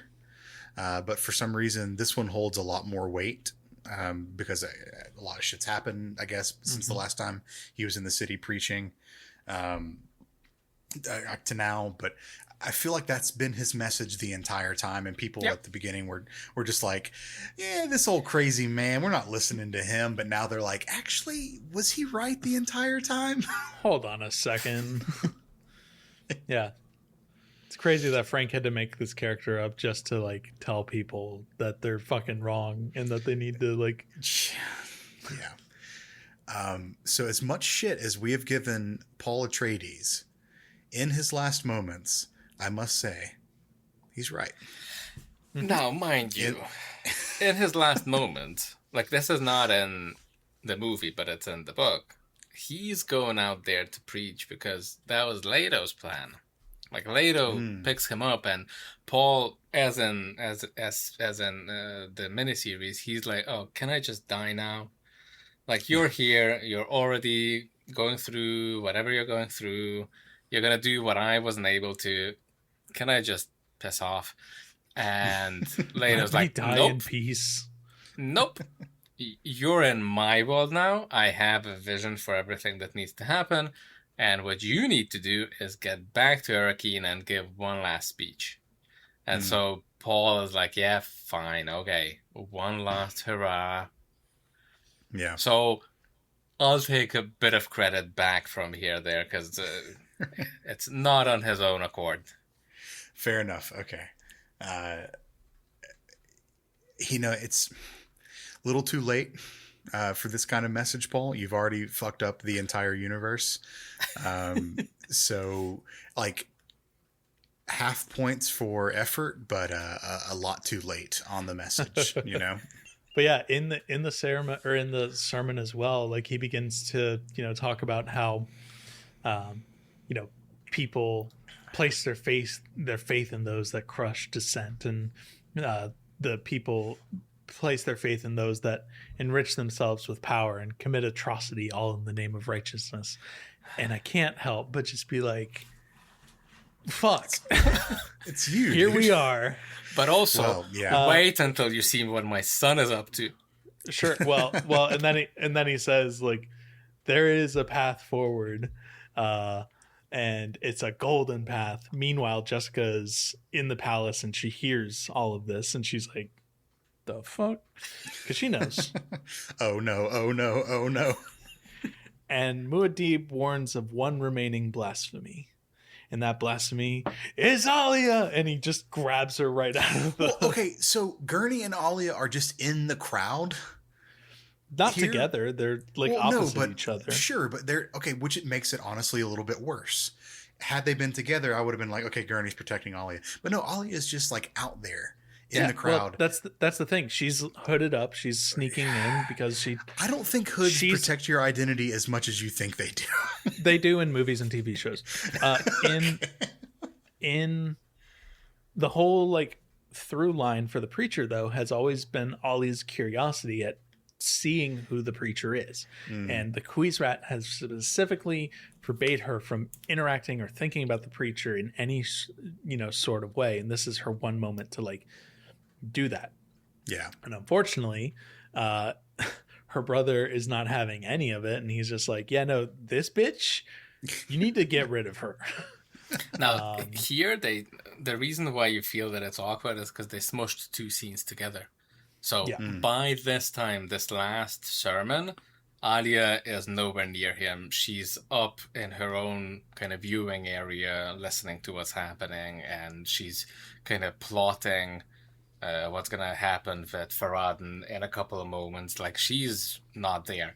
There is a scene earlier in the book where this exactly happens, where it makes sense that she's in the crowd, and I don't think Paul actually grabs her, but he, like, without his eyes, he kind of suggestively looks at her when he's talking about what he doesn't like about Alia. So she, again, should put two and two together, and hooded or not, long hair or not, she should put together that this is Paul. But here in the movie, she's just jumping around and teleporting from random ledge to in between crowded, into the crowd and back into the keep. Right. It gives a lot of vibes of the idea of a time traveler going to watch one of like Jesus's sermons or whatever, and like through the sermon, Jesus turns and looks at them and says, "You should not be here." Fuck me. Are you sure you haven't read any other Herbert? Oh, is that literature? That literally happens, and cool. No, I want to say the Lazarus Project. No, the Jesus Incident. Huh. Yeah, no, it's just like a thing online. I've read that too, but if that's a Herbert thing, that's fucking cool. It is. I think it's the Jesus Incident that well, not literally. It's not a time but this happens where a future person kind of goes back, and then Jesus kind of looks at them, and it's basically like a "you're not supposed to be here." Yes. Interesting. Okay, well, that's another one on the list. That is one of the weirder ones. Well, I mean, weirder ones in the sense what I mentioned earlier, that it's kind of a more difficult read. Mm-hmm. Yeah. No, that's that's Jesus Incident material. That is literally out of Herbert. So Paul, he grabs Alia out of the crowd and asks for her forgiveness. Once they're up close, he asks for her forgiveness. And I guess at this point in the show, anyways, any doubt that she had that this is Paul is gone at this point. It's absolutely gone. And that's when the stalking dude, the dude who's just kind of around and has been around in some of the scenes, runs up and he shouts, what is Jakarutu? Shit. Jakarutu, thank you. Shouts Jakarutu and stabs him. And again, this doesn't make any sense, because Paul was working with the Jakarutu people for all this time. Now, Muriza's son, ferried him between Arakeen and the desert. Like, if they wanted to kill him, they could have. They could have. Any day. At some point, you just kind of have to fall back on the plans within plans within plans kind of thing, Yeah, and that's what I mean. Overall, which is a brilliant hand-waving thing on Frank Herbert's part, where if there's any inconsistencies in his story, you can just be like, "Oh no, that was perfectly planned. That's exactly what they wanted you to think." Mm-hmm. Yeah, but a fucking editor would have helped him a lot. I'm sure he had one, but anyway. So stalking dude, he tries to make his escape through the crowd. Gurney quickly finds him, and through the next montage that we get about 17 scenes of Gurney stabbing this guy in the back. Just so many times we cut back to Gurney stabbing him in the back. Just so you don't have any doubts about, he's dead. Yeah. He's totally dead. And the way I read this, or the way I watched this, was like, this is not necessarily Leto running to Paul's side and having one last conversation with his dad. This whole scene is about Gurney stabbing the guy, and then Leto's interrupting the stabbing with a heartfelt moment. So that is effectively what happens. Leto runs up Paul's side, holds him as he dies. I can't remember if there's any words exchanged between the two of them. But I think it's just I think it's just a, "Hey, I'm here, whatever, I got you, Dad." And they have their last little moment together. he acknowledges Leto as his son. Okay, that's what it was. And then Leto acknowledges that he's part lion now. Yeah, because he has another raw screen. Yep. And then he fast travels out of there. Or he fast travels them out of there. Yeah. Straight out to the desert. I don't know if the memes, I think it's both on TikTok and Instagram, where people go around and ask their spouses about what is the dinosaur sound, and they go like roar, and then they intercut that with like Jurassic Park footage, and then the dinosaur shouts, then they just have the sound of their spouse saying roar. So I'm gonna take this as you said it, John, this roar, and just cut it over the movie Leto shouting. He goes, "Rawr." If you send me that audio, yeah. He goes, "Rawr XD." Look out for that raffle cup. Just in case you forgot, there is a wedding happening. Yep. Not in So books. we cut back to the wedding. Alia is, I guess, proceeding over this union. Irulan does not look too happy about this whole thing. I don't know if it's concern or caution or what it is, but she doesn't look pleased in this moment. We get to see Farad'n in his fuck-ass outfit. In his fuck-ass outfit and his dickhead hat. Yeah, just... Okay, I know I've shouted praise to the costume department. They did him dirty here. They did. And this is how he showed up to his own wedding. Like, this is the best he has. It's like a crop top. I think most of his like chest and stomach is out. Come on, would not catch me dead at a wedding like that. It's real rough. The hat looks like a fucking bell end. It does. So everyone's wondering, where's the bride? The other half of this wedding. She's supposed to be here? And then with another roar and a fast travel. Alia looks at Irulan and is like, "Where the fuck?" And Irulan's like, Yeah. And then bam, here she comes. Not even enough time for the organist to start. Here comes the bride. She's here. And Leto and her with fast her travel half-naked brother. Yes, still without shirt. Put on a fucking shirt, man. It's a wedding at a royal setting as well. It's literally a royal wedding. Like, at least put on a hat. Leto gives another great worm roar here. And this is... Everyone's shocked. Everyone's like, oh no, he's alive still. So, of course, he has to go and make a speech. So he makes a quick one, kind of explains that, hey, everybody, just in case you weren't aware, we're on the golden path now. My name's Leto, and I'm about to rule you guys for 3,500 years. Points to Alia and goes, this bitch's got to go. All of her soldiers come up, and he just murks all the goons that come up around her. It's a very WWE entrance, honestly. Very, very wrestling-like, for sure. But he just takes them down. I mean, these goons don't stand a chance. To me, the scene, I think it's not in the first Matrix. I think it's in the second, where Neo is just so, like, bored with... Or no, it is in the first Matrix it's where the end of where the first Neo, one where he where Neo gets like it. finally becomes the one, and then like Agent Smith is just going. Code. Agent Smith is going nuts, and Neo's just like, whatever, dude. Like, I don't. Yeah. That's basically what this is. The thing that puts me off is that I always the sticks that the goons are carrying. I don't know why I kind of associate them with the from Stargate, the whatever you call the sticks that the Jaffas have. Can't remember the name of the weapon. Staff weapon, whatever.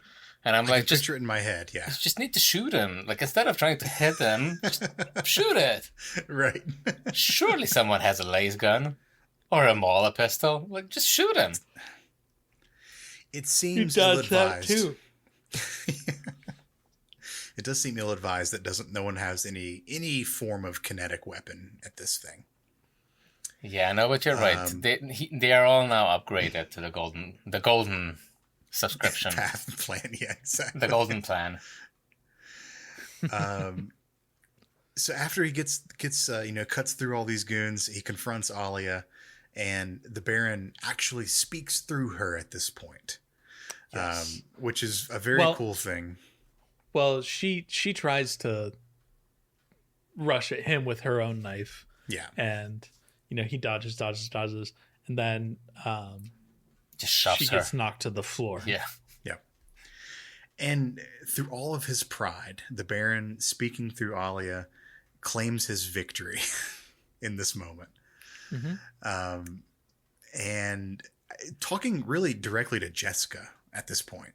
Yeah. Saying, hey, look, motherfucker, I won. In the end, it's still me. I'm here. Bet you didn't guess that was going to happen. You stupid bitch. That's what he calls her.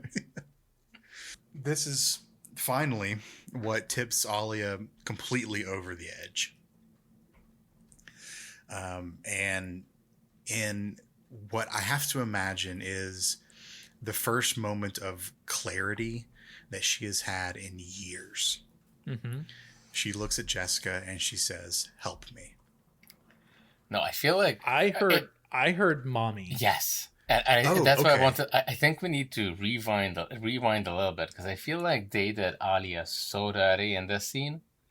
Because from the beginning, when Leto comes in and he's like, something, Alia, you must face the future. And I'm like, all of ye know that she's possessed.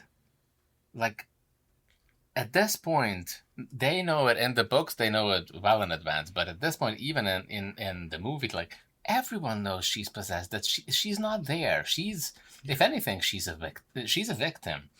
So then Leto goes against her saying, you must face the future, as if she has any choice in the matter of what she's doing. And, like, no one's trying to help her. Everyone makes her out to be the villain, which I get, but I really don't. Then Jessica says, Alia, stop yourself. What? She's suffering. Like, she's not enjoying this. She's not in control. Mm-hmm. She's very much not in control. And then your most helpful stance as a mother is, stop yourself. Now, that's not how we behave. Alia. Jeez. And then Ghani comes in with the most cringe, backwards demon. Let her make her own choice. The fuck?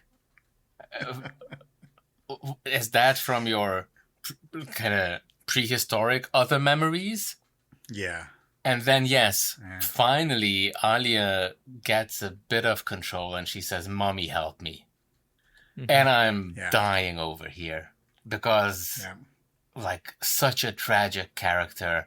And I'm not saying the book handled it much, much better, but the book handled it a little bit better. Like, there's a bit more nuance to what I feel like is one of the biggest tragedies in the book. Yeah. And just gets, like, such a weird treatment from everyone around her. Everyone, including people who should understand what she is. Like, yes, Abomination, fine, but, like, her mom should know as a Bene Gesserit what she must be going. The twins have to know, because they were, all their life, they were afraid of this happening to them. And just no sympathies. And then to top it off, Leto goes there and, you can make that choice for yourself. Here, a knife. Just stab yourself, bitch. Yeah. I mean, it's cold. It's incredibly cold to this person who, one, it wasn't her choice to be born like this. Yeah. Yep. You know, she was born in a way that was entirely Jessica's fault. And Jessica tried to apologize for it too, and Alia was just well, yeah, but in the moment that it happened, it was a selfish decision. Yeah. Sure. Because Jessica was focused on advancing Missionaria Productiva with her son. Yeah. And then as soon as she could, she fucked off. She left her here. And she seriously just abandoned this, you know, I'll call it what they call it, this abomination that she created, and just said, not my problem. Peace out. I'm going back to Caladan. Yeah. Mm-hmm. So, okay, goes back to talk about parenting. Talk about bad parenting. Yeah. It's safe to say Jessica's the worst parent out of all of them, right? Yeah, I'd say so. Yeah, just not good at all. Like, be it her relationship because at least in like the Vladimir and Jessica situation, like I don't think that was really Vladimir's choice to send Jessica off to become a Bene No, Gesserit. So he wouldn't have Extended known. canon extended canon says that whoever her mother was had sex with him and then fucked off before he was even like visibly pregnant, kind of thing. Same night kind of stuff. Yeah, just really, really, really shitty on Jessica's part here. Just awful. Yeah. And then, like, even in the books, when Alia regains some sense of control over her own body, I think she jumps out the window. Yeah, she defenestrates herself. Yeah. Which, again, a Game of Thrones thing. Tommen jumping out the window after the Red Keep explodes. There we go.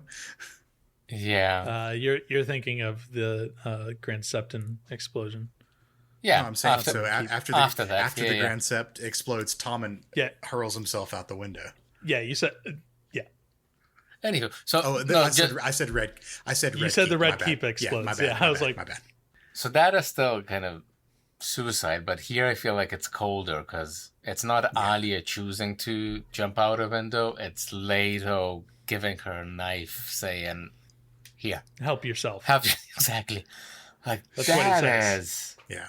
Oh yes, literally, that's what he says. Jesus. Yes. Yeah. He So says, "Help cold." yourself," because she says, "Mommy, help me," and then he lays the knife down in front of her and says, "Help yourself."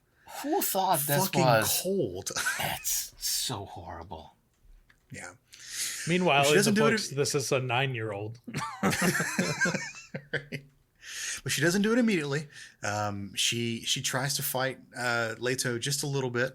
Picking at the scabs. Yep. And with a knife now. The Baron is pleading for her to stop. After she turns the knife on herself, the Baron is in her head pleading for her to stop and stop and stop. Then she just, once in, stabs herself. We all know how sharp those Krivs knives are. And just in there, falls to the ground. And this is the point where Jessica decides to run over and be a mom. Yep. Starts crying as well. Like, too little, too late. But I loved the addition of the repeat of the scene where Alia, as a small child, grabs the tear off of Jessica's face and I thought drinks that it, was real eats nice. In her final moments, Alia finally remembers water discipline. Exactly. Yeah. So again, choosing Fremen when it suits her.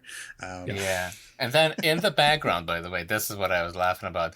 Farad'n and Irulan just look on like, what the fuck? What a weird family. This is a super cool wedding. And Alia's last words are, "I want my brother," which is very sweet. Because Paul has just died. Now Alia's died within hours of her, or hours of him. So rest in peace, Leto the First's kids, I guess. Yeah. Indeed. And then we get our very quick wrap up of the episode. Well, before we do that, we get a quick glimpse of, this is the best glimpse we get of the episode of Leto's fangs. No. That's what I mean is in the wrap up. No, but before that, there's a scene where Jessica fucks off again. Oh, does she? She doesn't even stay for the rest of the wedding? Well, no. So this is after the wedding and everything. Jessica's leaving. She says goodbye to Gurney. Right. Who says that it's his responsibility alongside Stilgar to like make things more peaceful. And then she asks Irulan what she's going to do, and Irulan's like, "Well, there's bound to be more children, so I'm really good at that. I guess I'm a babysitter." Which so we're about to say. I guess we're about to say goodbye to Irulan for this series. This is the last time we see her, I think. Well, most Zach, people. I don't mean to spoil things. Minutes away from. We're about to say goodbye to this series. Yeah. So. Well, I know that's what I said. In this series, this is the last time that we see Irulan. I know we have a minute left in the show or whatever, but I want to say like I love how they portrayed Irulan throughout the entirety of the miniseries. Oh yeah. It is so much better than in the books. It got so much more development, so much more of a presence in the overall story, and just I can't remember the actress's name off the top of my head, but she did a fucking fantastic job playing Irulan in this. So just kudos. Awesome. Thanks for everything, Irulan. Glad to see you. Yep. Agreed. Jessica, on her way out, hits Gurney with the final friend zone and pieces out. And don't so they hook typical. up in the books or something? Like, don't. There's rumors that they hooked up. There's rumors, It's but there's unconfirmed. But it's Okay. like, I think we accepted that they did. Yeah. Okay. Despite Gurney being just the ugliest person in the known universe. Rolling The most ugly man. hideous. Like, it's just... And I think, throughout even Children, it's mentioned how fucking ugly he is. Like, it's All not of the men were ugly, but amongst all of them, Gurney was the ugliest. like, even in Children, it's mentioned that no one else came along who's uglier than Gurney Halleck. No, I just wanted to reflect on the scene at all, that Jessica kind of doing what she always does, just fucks off when it becomes kind of inconvenient, and, good riddance, go away. Mm-hmm. Yep. And goodbye to Gurney too. P.H. Moriarty did a great job. Excellent. In this, Yes. I know he's kind of like amongst the people who enjoy these miniseries. P.H. Moriarty is a little bit divisive as Gurney. I thought he did great as the warrior poet aspect of it. He wasn't the rolling ugly man, but he did a fantastic job as Gurney. I think I don't know. At least they gave him a pretty fucking badass scar. He does have the scar. Yeah. Okay. Last scene. Or Second to maybe last. Second to last scene. Second to last. Stilgar and his men are out at camp. Yep. We hear the thunderous sound of Leto just appearing, and he's carrying Alia's water. He instructs Stilgar to take it out to the deep desert and spread her water in the midday sands. Midday sun. In the sands in the midday sun. And basically says, this is our tradition now. And Leto then presents the ducal signet to Stilgar to remind the Fremen that all leaders are humans and humans make mistakes. Yep. And then we get a cool shot of Leto's teeth, which are beginning to change as well. And then Leto fucks off again. This is, I had two notes here. One is, Alia's water, yes. I found it a bit weird that they included Alia's water and not Muad'Dib's water. Because Alia's water, because she was possessed, because she's an abomination, gets desertified and not returned to the tribe. But Muad'Dib's water isn't returned to the tribe either, because instead of adding it back to the pool, where it would belong as a proper Fremen, or in the desert, as it would belong because he should have walked out to the desert as a blind person, Leto decides, and apparently his inner Muad'Dib found it funny and a good idea, that he kept it in a giant jar at a place of honor at his right elbow next to the throne. What the fuck? Strange. Very, if you ask me. Jessica found it strange as well in the book. And then the other piece, that quote about humans being prone to error, that happens between Stilgar and Leto, but it's less about Muad'Dib, which actually in the movies I kind of liked as a kind of, last note for Muad'Dib's story. But it happens in kind of a weird place where Leto tears off a bit of Ghani's clothes and gives it to Stilgar and says, here, carry this next to your heart, and always as a reminder that all humans are prone to error and all leaders are human, which I felt like it's more, he's making it more about himself and what he's about to become than Muad'Dib. I don't know. It was in the movie, it makes more sense to me. Yeah, all humans are prone to error except for me, because he's not even exactly. He's not becoming a human, so it's kind of weird. And I think the ring means more to Stilgar than a piece of clothing would. The ducal ring. Yeah. In the show, Ghani gives our epilogue, or what is essentially the epilogue of the series. And and it's directed at Farad'n because he's like, what the fuck is going on? Well, because Farad'n's the one that's taken all the notes here. Yeah, so. exactly. And she explains that Paul runs until he's exhausted and then returns to me. Leto. Leto runs until he's exhausted and then returns to her. And she goes, he's like, okay, why? And she goes, well, because he wants to die. You know, possibly just because he's fed up with everything, but what she says is to die to save himself from becoming what he's supposed to be, or what the prophecy says. So basically, he knows he's about to become this grotesque worm, and maybe he can kill himself before he does that by running a lot. I get it, man. I used to run a lot too. I always wanted to die when I did it. So I understand. Yep. But she also calls back to the conversation between Jessica and Chani, where she says, just as my grandmother was never wife, you will never be husband. But over time, love will form. She says there may be love. There may be love. Yeah, that's right. Fucking get wrecked, Farad'n, dude. Just the cuck of the century here, I guess. He's not really being cucked, though. Duncan Idaho is the cuck of the century. Yeah, for sure. Because Ganima's not fucking anyone else. I think she does take on some suitors. She does not. No, because Leto decrees that Farad'n is the one and exclusive consort for Alia. Okay, this was that's like one of the first things he does as God Emperor. And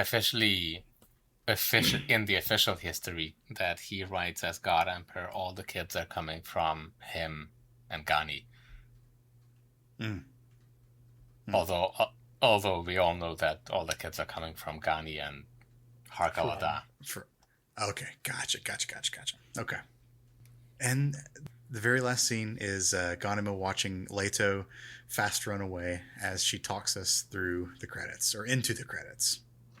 So it was a weird one because I think she says like 2 sentences extra, and she could have stopped before, because the last sentence of the book is something that she says, which is, one of us had to accept the agony, and he was always the stronger. And if they would have stopped here, they would have stopped exactly where the book stopped. But instead, they added on 2 sentences of narration about the future, and I don't know, can't even remember. Well, I think that's because they had the plan of doing the God Emperor series, and then obviously that would have made sense. Yeah, you're right. Yeah. And that tracks with the rest of the other episodes. Indeed. They say like the saga of Dune is far from over, or whatever it is. Far from over. And because this is voiceover, it could have easily been changed to insinuate some finality to the series versus, hey, we'll be back next year with God Emperor, that kind of stuff. Yeah. So that's it. Gosh, what a fun episode of a sci-fi miniseries. What a fun miniseries. What a fun 2 miniseries. We've talked a lot about this, and fuck, dude, it's good. It's real good. The general consensus that John and I have, and I think you've said as much throughout this episode, Martin, but the general consensus that we've had is the first miniseries stuck very, very, very, very close to the books. There were some small changes, but they're forgivable. But on the whole, incredibly close to the book. The second miniseries, covering Messiah and Children of Dune, took a lot of artistic liberties to make it more palatable. I think to the general audience, but I still think, and this is what I want to get your opinion on, I still think they did a damn good job of telling the story. Especially with Messiah mostly just being conversations between people. That would be a boring ass TV show. No, and that's why I'm kind of interested as well what Denis Villeneuve will do with Messiah, because I feel like, and I said it before, and I said it on this episode as well. I don't feel like Messiah should have been published. Like, it's, what, 10, 12 scenes? Yeah. It could have, like, it could have been much better spent as flashbacks in Children, like Idaho's flashbacks. It would have tied story arcs better together, and some of the stuff that we have in Messiah could have been just background material for Frank to kind of remember how everything fits together. Having said that, yeah, I don't dislike it. Like, with everything that I nitpick about, that goes as much, like, that's as true for the book as for the miniseries, that there's just inconsistencies where I feel like an editor could have cleaned those things up, but it doesn't detract from how good both the story and what Herbert tried to say through the story is. Like, I enjoy Children. Obviously, God Emperor is as good as the first book, so it'd be great to see someone try to do an adaptation. But yeah, if someone enjoys Dune, I still think they would enjoy the original miniseries, like the 2000 miniseries. Sure. Well, if someone enjoys Silly hats aside, but sorry, silly hats aside, yeah, but... yes, and a lot of other silliness as well that I maybe didn't age as well, because that's just not the language of movies anymore that we had 6 years ago. But in terms of just having something that you can watch that is so book accurate, fucking A, man. Like, it's just so good. Like, I remember coming out of Dune Part 1 when I saw it in the movies, and my wife was asking me, like, how for you, how was it for you? Because obviously I'm a super fan. And Dune Part 1, I came out almost, well, not crying, but I was moved because it was the scale of it, the production value of it. It was like, finally someone understood my fandom and decided to do justice.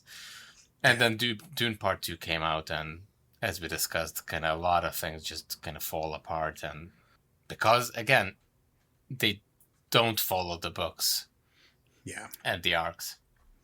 Zach and I had a good amount of conversations, when we were on the way out of the theater after seeing Part 2 for the first time. And all of my criticisms that I've made abundantly clear during our coverage of, the season 1 and season 2 of this show, like, were discussed and everything. And yeah, being able to see the first movie in the light that it had was awesome and amazing. But the second one was certainly, at least to a super fan like us, or at least for me, a bit of a disappointment. So. Yeah. So I'm hopeful that Part 3 will be, even if it's even more removed from the books, that it'll be something good. My worry for Part 3 is that it's going to lean almost too much into Paul of Dune rather than Messiah. Oh, could be. Yeah, could be. Because remember, Brian's an executive producer on these. Is he? Yes. That's fair. All of the children are. Yeah. I don't know if that's just for money and royalties, or if Brian's actually there consulting. But if I remember correctly, in Art and Soul for Part 1, a lot of the creative decisions were run by the family.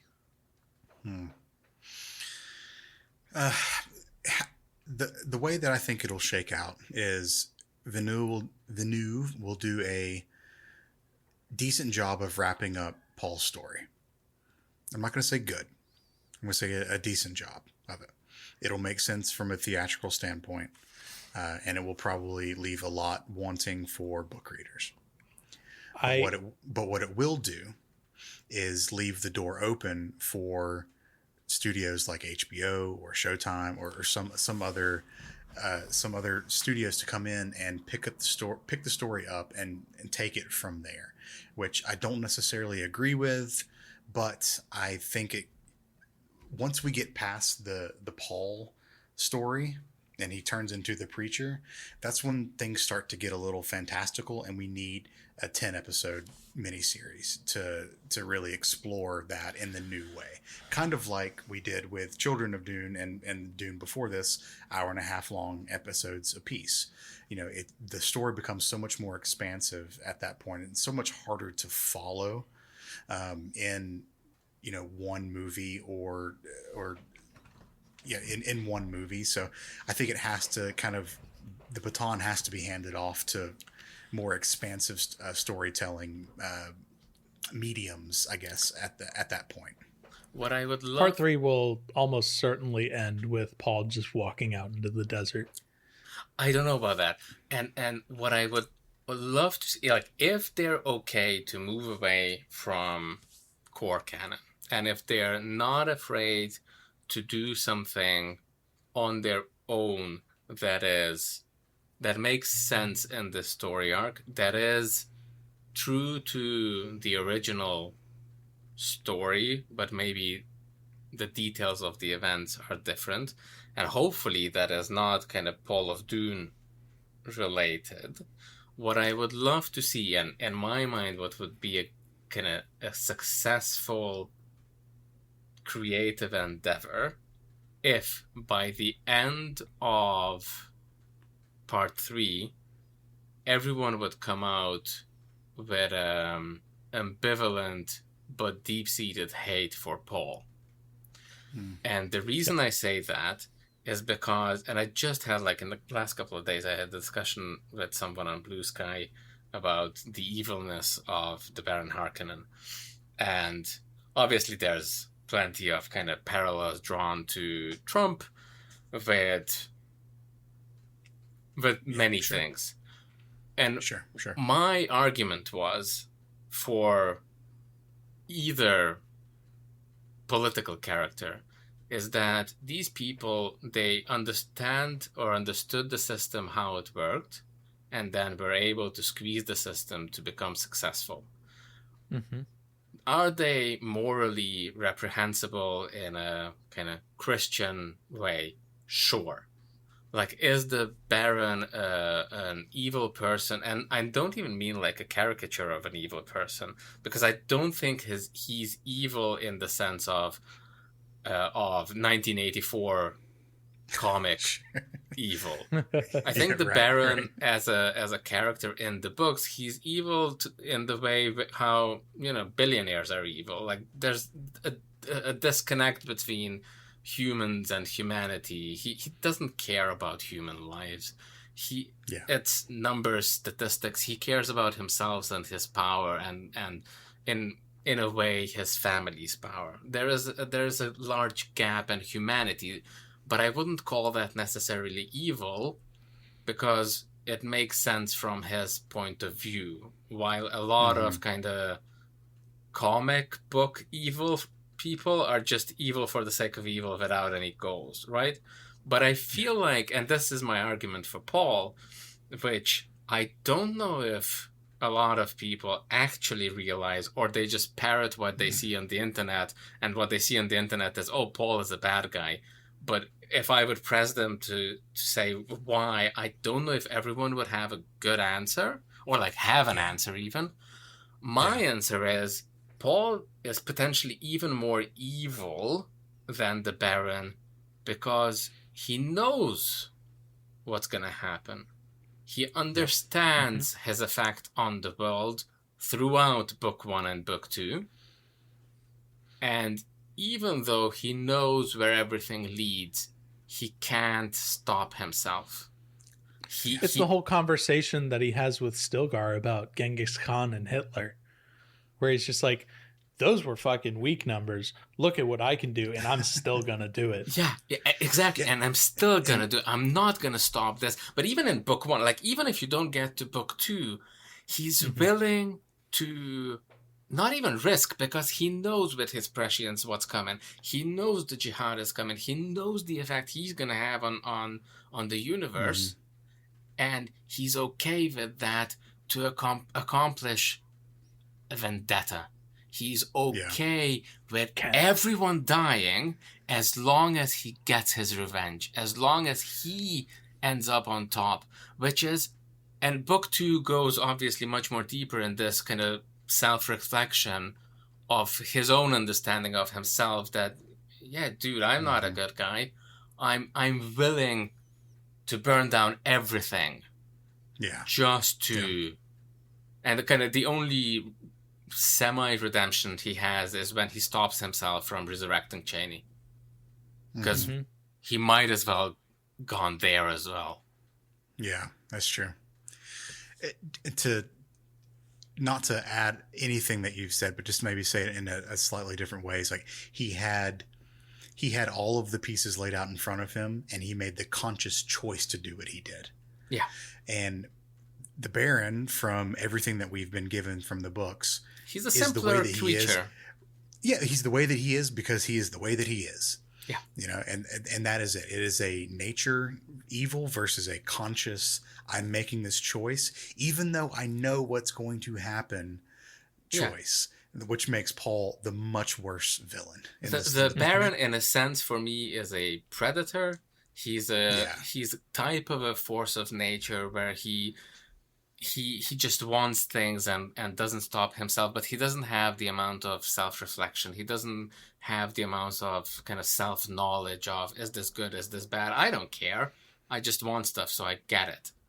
And Paul, as you say, he understands the consequences of his actions. And then, despite of that, instead of saying, no, I'm going to be a sand trout farmer with my wife and just fuck it all. And again, throughout Messiah, he could have just stopped. And, you know, he has his arguments about, no, the jihad would continue, so I might as well stick it out. Like, God, so many times we made the comment of like Paul whining about, there's nothing we can do at this point. It's all just going now. And we're like, you did this. This is your fault. You could say stop at any point and it would stop, but now you're just saying, oh no, the wheels are already in motion. We can't stop this now. It's the bit from I Think You Should Leave. It's true. It's the hot dog guy. We have to find out who did this. And by the way, connecting this back to Leto, and again, I don't know if it's canonical inconsistency, i.e. there wasn't a fucking editor around, or this is what Herbert meant to do from the get-go, is Leto's spiel to get the Fremen or the cast out or, you know, whoever on board. Because his whole spiel at the end of Children is, we need to save Dune, we need to save Dune, we need to save Dune. And then within 300 years or 500 years or whatever, there's no worms left and everything is green. Yep. And he goes around. Well, there's a very small like park for worms. Yeah, no, for himself, because there's no worms on Arrakis. He's the last one. True. That's the Serir, but like throughout Children, he like the second half of Children, he goes around destroying Kanats and destroying infrastructure and like restoring the purity of the desert. And then as soon as he gets into power, he's like, psych, green everything. I'm the last worm. That's what he and the preacher do. Together they go destroy all the water reservoirs. Well, Martin, we have talked a lot about this episode and a lot about Dune. Well, as is customary for the end of every episode, and is double customary for the end of a series, and I guess is triple customary at this point for the end of what would you call this? A chapter, a whole installment in the Dune. In the Dune minute, a season. No, well, this would be, I guess, technically the end of a season for us as well. So, I want to get episode ratings. I want to get miniseries or Children of Dune miniseries ratings, and then I want to get miniseries as a whole. So, Frank Herbert's Dune and Children of Dune combined. Give us the Shai Haluds. I think, Martin, as our guest, please go first. and I didn't give this as much thought as I did last time, but just They're gut better off feeling. the cuff. They're better just as a gut reaction. Yeah, so. I think the episode is like, let's call it a 6. Because I feel like, first of all, not enough Glow Globes. Like, the amount of Glow Globes was very fucking disappointing. A lot of berms. A lot of berms. Like, there was definitely, I didn't count because I was hoping, like, John, you would count it. There was the scene with Stilgar storming Erikine. I'm going to be honest. A lot of berms. I took my notes a single playthrough for this one because I knew that we were going to have such a long conversation. Yeah. So, like, without repeating myself, I think the episode is a 6 for many, many reasons. Part of it being kind of story inconsistencies that they inherited, but story inconsistencies that they created themselves. For the series, I think the whole of it is like a 7.5. Like, okay, that's pretty good. I do enjoy Messiah plus Children together. I think they made it make sense. And again, coming back to the points that I mentioned where they kind of consciously merge storylines or characters or anything together to make it into a story arc, and to kind of make 2 books into 3, let's call them movies. Yeah. But obviously, like, the original, like the 2000 miniseries would get like an 8.5 or a 9. I do feel like, and maybe it just didn't age well, because definitely I remember when I was first watching it as a 14, 15-year-old, and I very much enjoyed it because it was so close to the book. But rewatching it, and not just now, but even like a couple of years back, I feel like there's a lot of silliness in there, and not just with the costumes, but it's like very over the top, where in my head, Dune isn't over the top. Yeah. I would push back on that a little. I think the first book was a little over the top at parts. You know, it was very fanfare, and you know, we're dealing with the Imperium. The language. Yes, yeah. I don't disagree. Like, if you read the book, the language is still very royal, and yes, but I almost feel like everyone speaks like that in that world. So when you translate it into a movie, they should talk more like us. So I don't know if you've seen the debate about Nolan's whatchamacallit, the Odyssey. The Odyssey movie, and where in the trailer Tom Holland goes like something, wait until my dad is back. Oh my God. Yeah. And the reason bugs me. What are you guys talking about? No. So, sorry. I've not seen that particular thing, but what John is referring to is that is pervasive in the Villeneuve movies too, because Paul has those lines of like he goes up to Chani and Shishkali at some point, and this is as Jessica is taking the water of life. Yeah, and he just walks up to them and goes, "What are you guys talking about?" Yeah.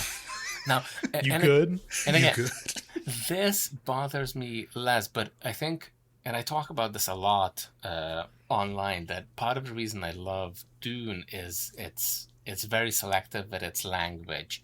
So from a sentence, you'll know without any description if someone is a Fremen or a Corino, because they use different words. And so with Tom Holland saying, my dad's going to be back, I'm less bothered by the fact that he uses...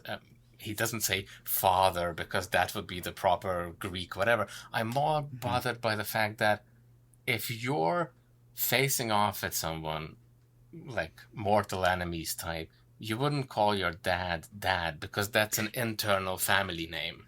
You would just call wait them... till my dad gets back. Yeah, and he's gonna beat you up. Exactly. It's not something you would do. You would say father because that's their external name.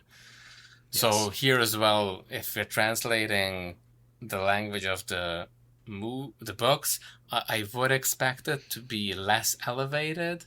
And so for me, a lot of that was kind of silly, over the top, now on a rewatch.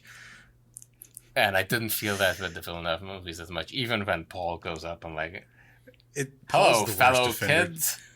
Yeah, Paul's the worst offender of it. I mean, there's a couple of lines I think that either Gurney or Duncan have about it, or that are in that same vein. But and this can open up a whole other discussion. But it is, to me, the marvelization of movies over the past 20 years, basically.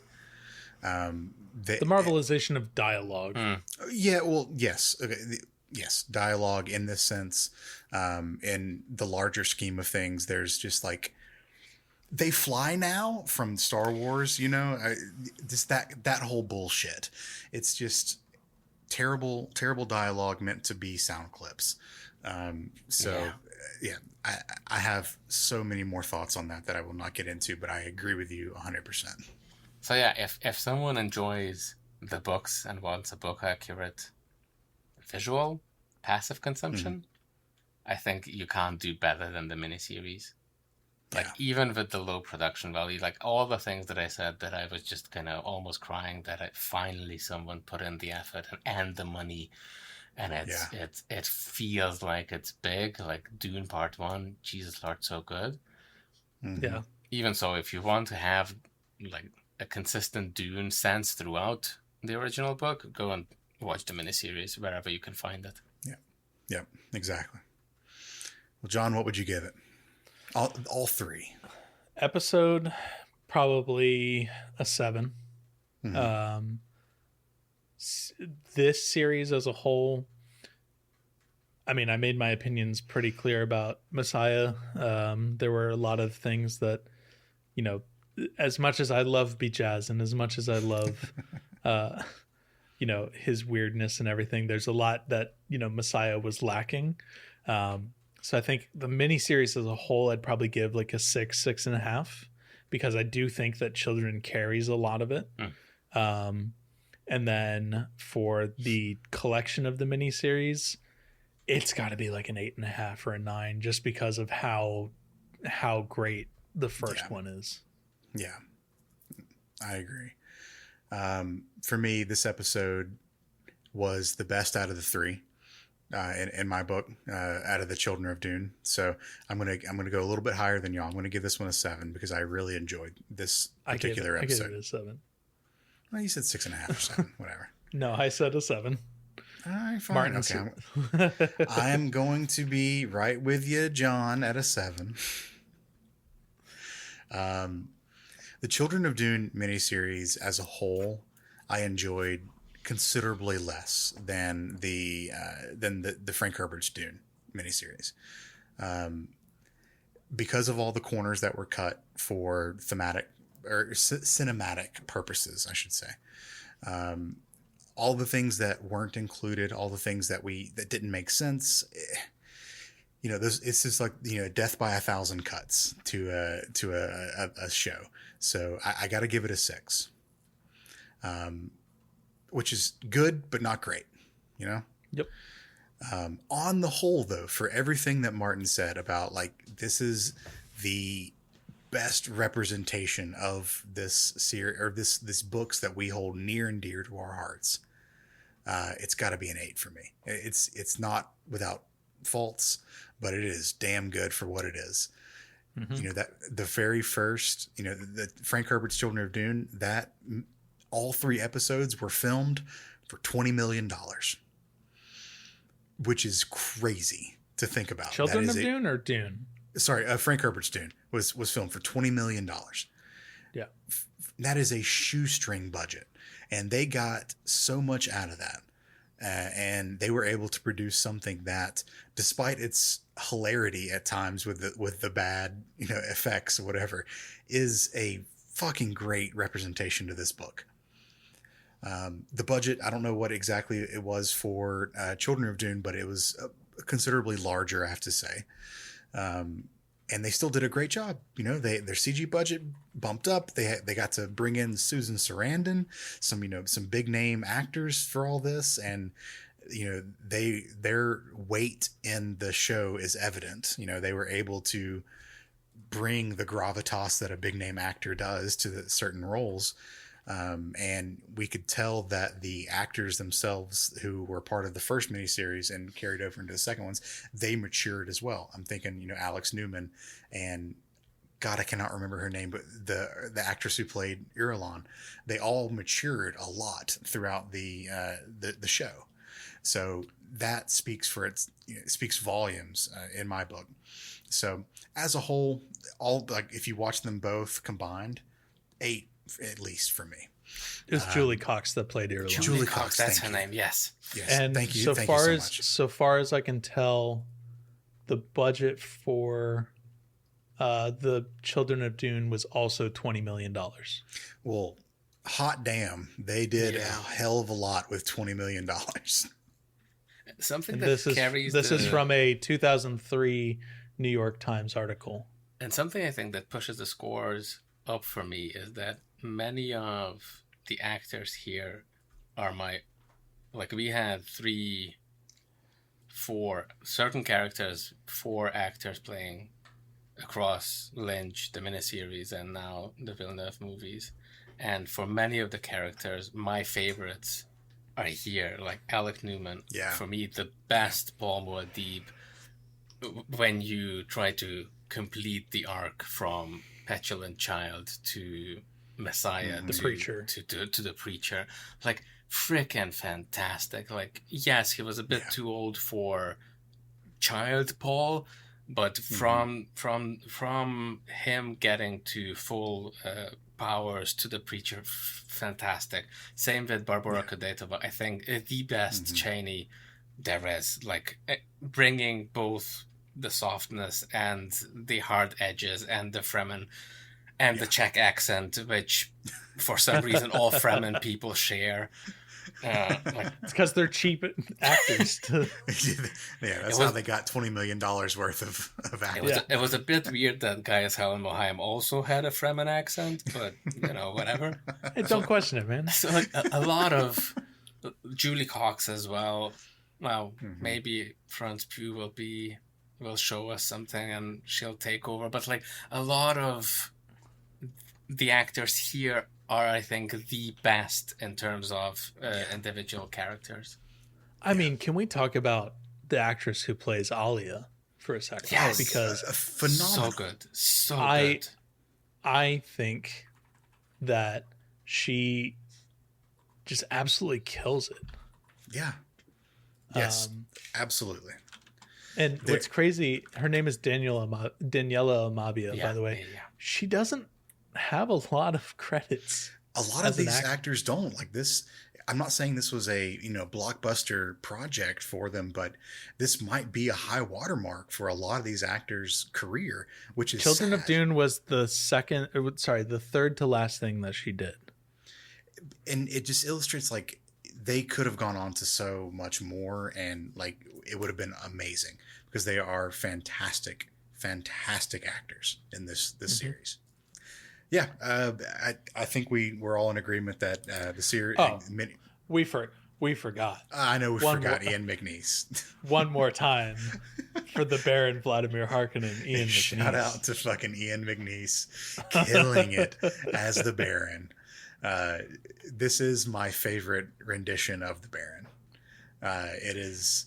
It has the equal weight of comedy, which was a little bit added on to the books, but just such a great portrayal. Dude has sick rhymes too. Like, come on, man. Like, just wonderful. I love anything that I see in McNeice in. Yeah. Oh God.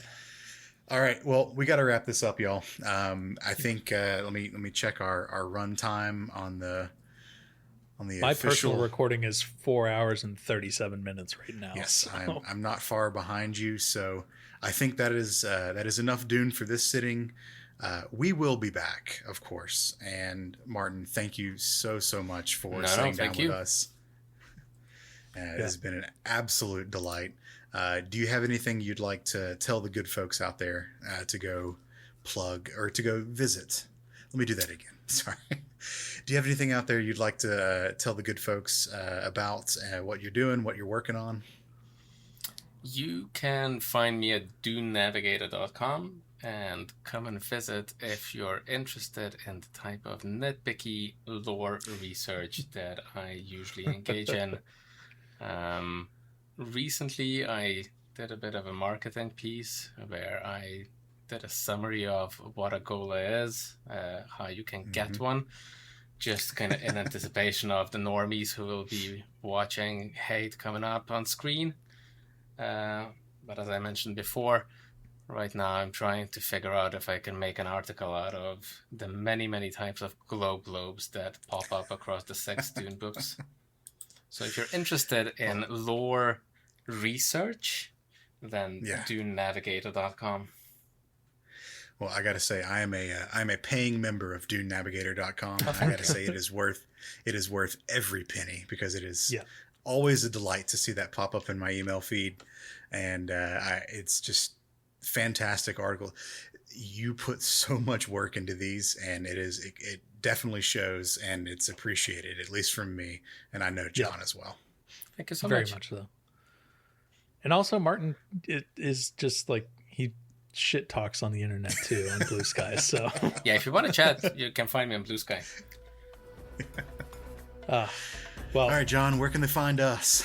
Well, they can find us on Blue Sky. We are at DuneMinute.com, and you can email DuneMinute@gmail.com if you'd like to get in touch with us that way. Thank you so much for sticking out this incredibly long, definitely our longest episode of the Dune Minute. And we'll be back when we're back. Yeah, we'll take a little summer hiatus, kind of building up to the next movie. So if you're interested, we'll be on the social media feeds letting you know what's coming up next, and we'll give you ample time to prepare your brains for all that stuff. Probably with much shorter episodes. Yes, maybe so. All right, we'll see you. See ya. Bye.